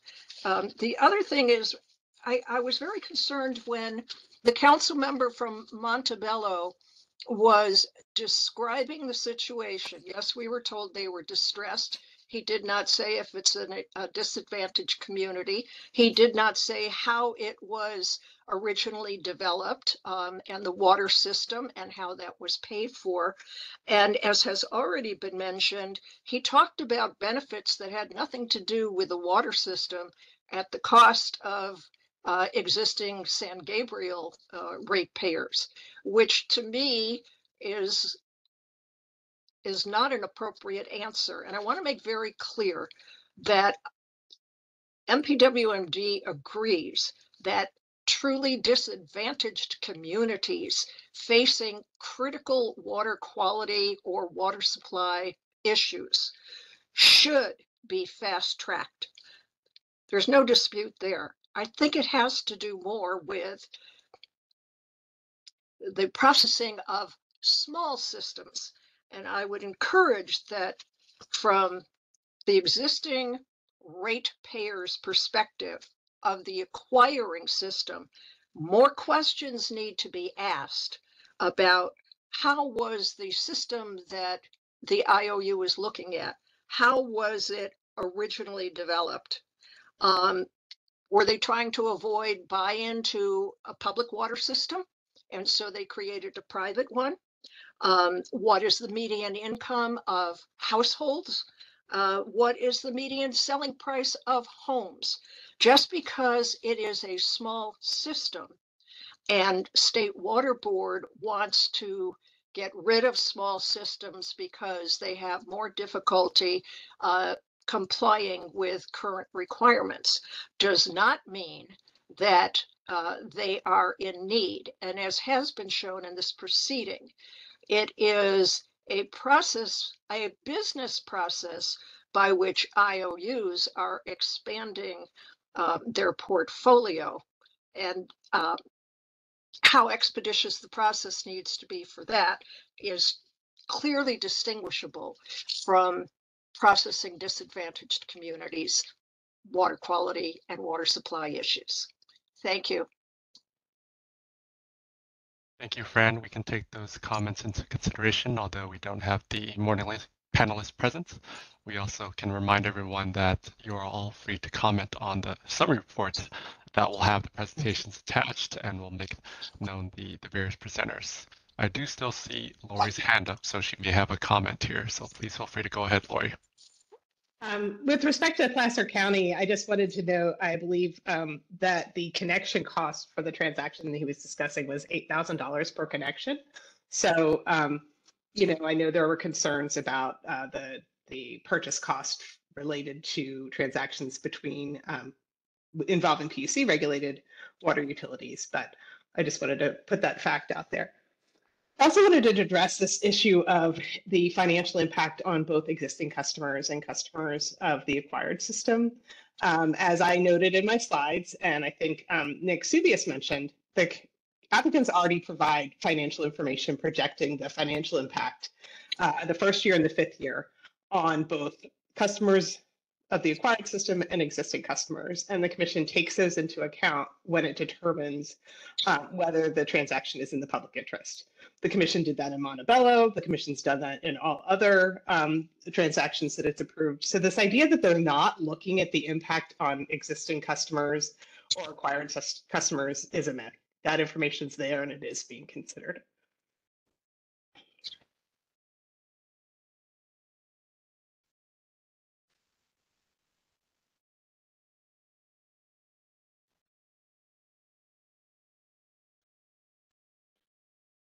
All right, thanks, Lori. And I did see Nick's hand pop up there as well. Please feel free to go ahead, Nick. Sure. I think it was also noteworthy that in the Placer County discussion, he talked about bridging the gap. And to bridge the gap, Placer County said that they used basically government funds, basically taxpayer funds, from, one would assume, state taxpayers.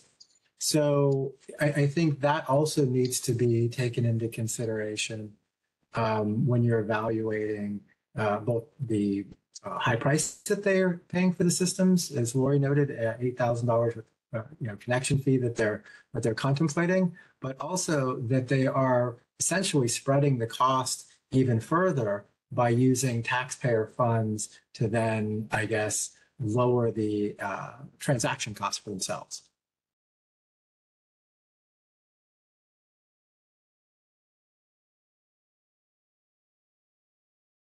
All right, thanks, Nick. And again, I don't want to speak on behalf of Placer County or have anyone try to chime in and speculate here. I think we can all refer to the presentation that cites to Placer County's definition of consolidation, how Placer County manages to blend the burden of passing on costs to existing ratepayers, but also leveraging kind of agency-wide funds, including State Water Board grant funding when those are available for failing or at-risk drinking water systems. Again, I'll keep a lookout for any open questions or hands raised here for our afternoon discussion.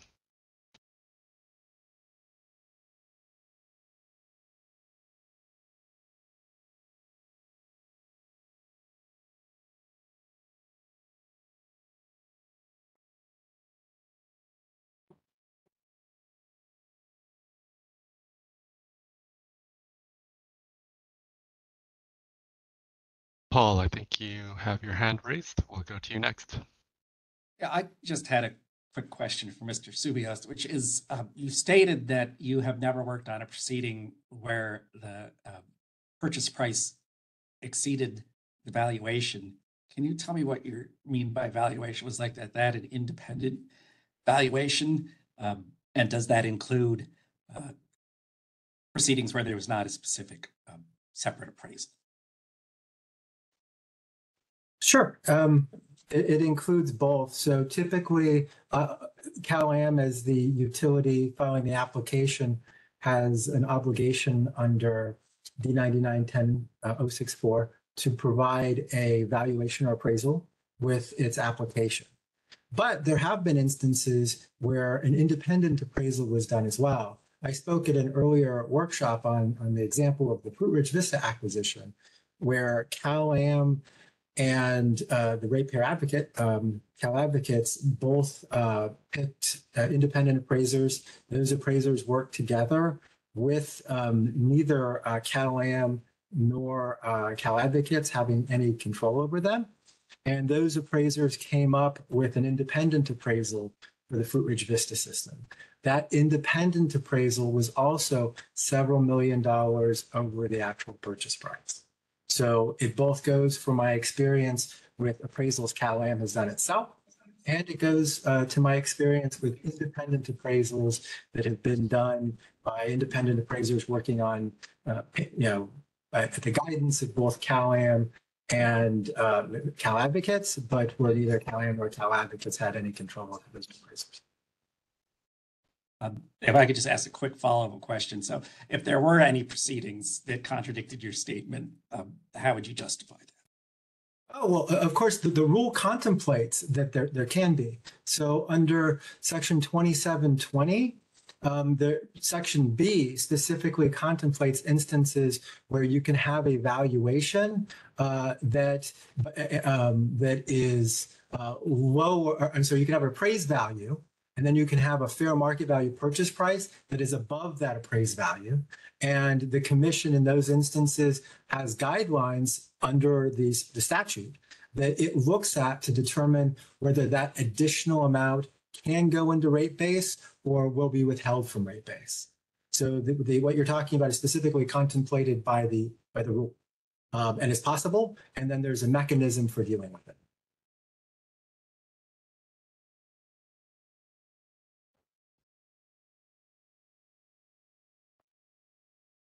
All right, Paul, hopefully that answers your questions.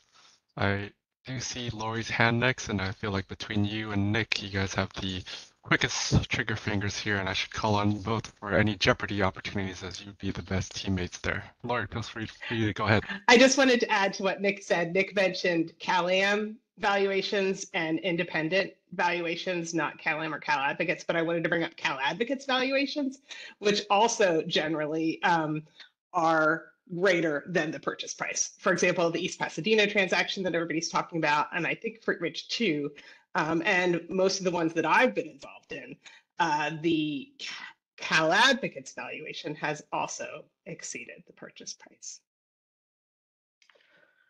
So it's pretty common, just again. And Lori, I believe you mentioned Cal Advocates, and that raised Eddie's hand as well. So Eddie, please feel free to go ahead. So, I mean, the first issue here is that the settlement agreement does set up a system for the commission to approve a fair market value above an appraisal if it's in the public benefit.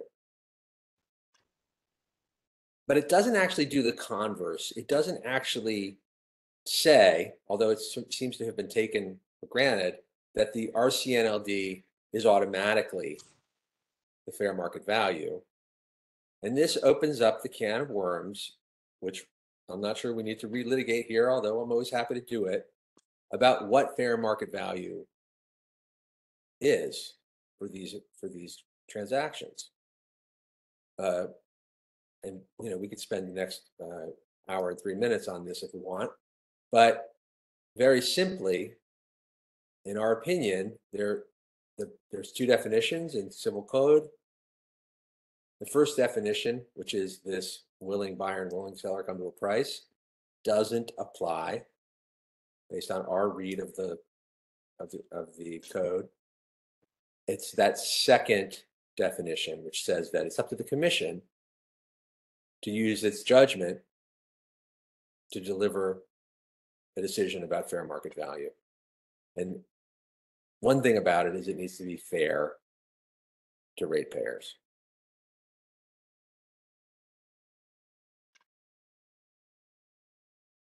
All right. Thank you, Eddie, for that response. I do see Lori's hand raised next, so Lori, go ahead. Yeah, Eddie and I definitely disagree on the legal interpretation of fair market value under the statute, but I'm not sure if it was a misstatement when you said that everybody says that RCNLD is fair market value, because actually I don't think anybody's saying that. We're saying fair market value is purchase price. You're saying fair market value is something else. RCNLD is what it is. Replacement cost new, less depreciation, and it's the comparison to determine the acquisition premium under the statute. We're not saying it's the fair market value. We're just saying it's RCNLD. I'm sorry, let me clarify. Just that there's I'll call it a presumption, and maybe I'm wrong, but there's a presumption that if the price is below the RCNLD, then that must therefore be a fair price, and that's not anywhere in the 1999 decision or anywhere else.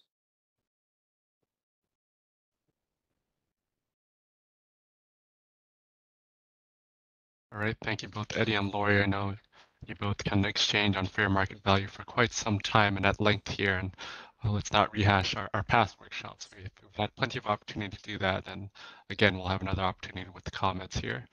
But again, this is a free discourse in terms of looking through all the respective questions we scoped out in the rulemaking. So we're not eliminating all dialogue here. We're just like to keep it very closely moderated and make sure our note takers aren't overwhelmed with a back and forth dialogue exchange. So we'll continue with the raised hand format here. And thank you, Lori, for being ready to do that. Go ahead, Lori. I just wanted to get us off these areas of dispute. I actually wanted to emphasize that there are areas where I think there is agreement.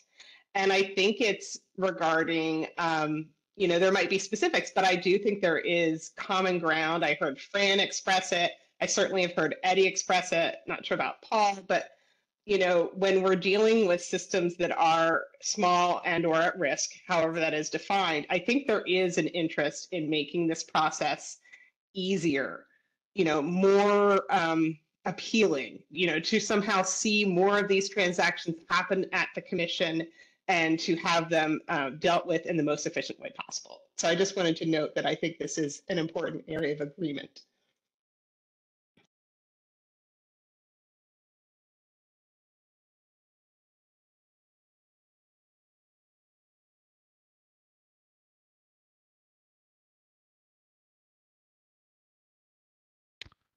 All right, Eddie, I see your hand raised on the note of agreement, but I'm not sure if you'd like to chime in on that or something else. Well, I was looking for the thumbs up. I didn't see a thumbs up, so I raised my whole hand, but I think that's right. I agree, Lori. All right, we can take that into consideration, and I do see several more hands raised. Next, with Paul first, followed by Fran. Paul? Thank you. I would absolutely agree with Ms. Dahlquist. I think the separate issue are the current incentives accomplishing that goal? So I do want to distinguish between agreeing to that principle and agreeing that commission rules are working the way they're supposed to work.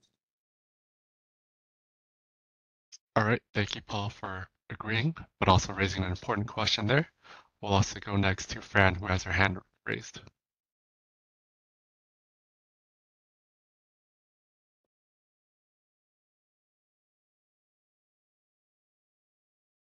Fran, please feel free to unmute when you're ready. Thank you.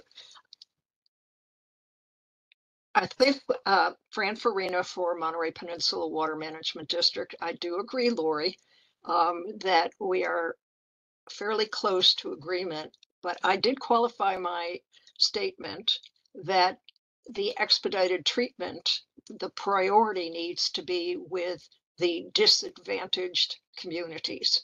And we were told, I believe at our first workshop, about the 400 systems that are currently non-compliant with State Water Resources Control Board.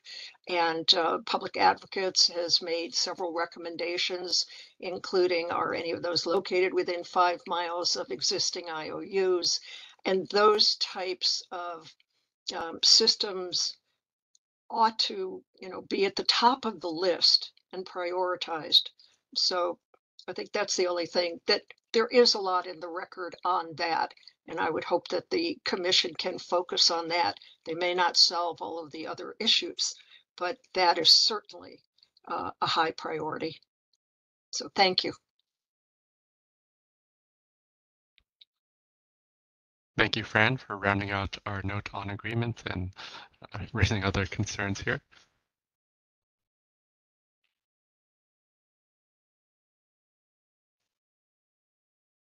I'm hoping to end on a note of agreement, but always welcome more questions raised and with the time that we have here.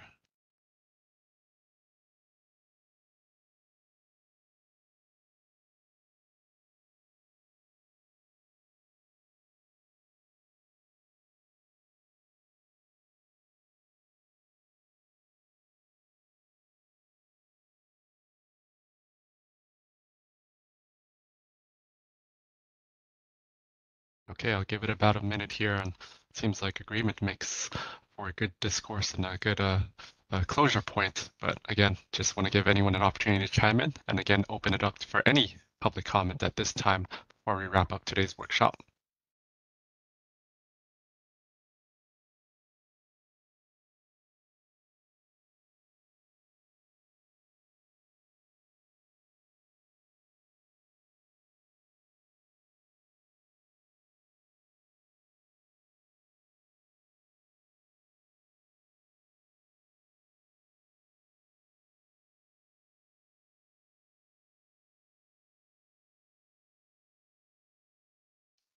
All right, seeing no eager hands, I feel like we've rounded ourselves with a note on consensus building, and I think that's a good theme to carry us forth to the holiday season and ready to really wrap up this workshop as well. So with that, I'll close out for us all still participating on this workshop, and I'd like to remind everyone that there will be a staff summary report issued following this workshop, hopefully in the new year. And of course, I'd like to thank my respective Water Division team for all the support that we have, with Kevin Trong as backup and support, Allison and Eustace really behind the scenes, note-taking, and of course, Madi Jahami also supporting us as well. Couldn't really do all of this without the support of IT and Jacob Willman, who bared with us through all the logistics of today. And so thank you, Jacob, for all your help. And of course, much kudos to the respective commission in our offices, including Commissioner Genevieve Shiroma, our lead commissioner, and her staff, Cheryl Wynn and Rita Mirza, for helping us through this process, as well as her BK partner, Commissioner Darcy Hauk, and her staff, Victor Smith, contributing all along this process. And of course, we had our presiding judge, Gerald Kelly, over this case and this workshop here, along with our legal support, Kim Lippy, and hopefully that rounds out our team. And thank you all the participants that have chimed in and given us hopefully an adequate record here that we can move forward with our kind of decision-making process and really building our record here. So with that, I'd just like to thank you all for joining us today and wish you all well for the upcoming holidays. Thanks, everyone. Take care.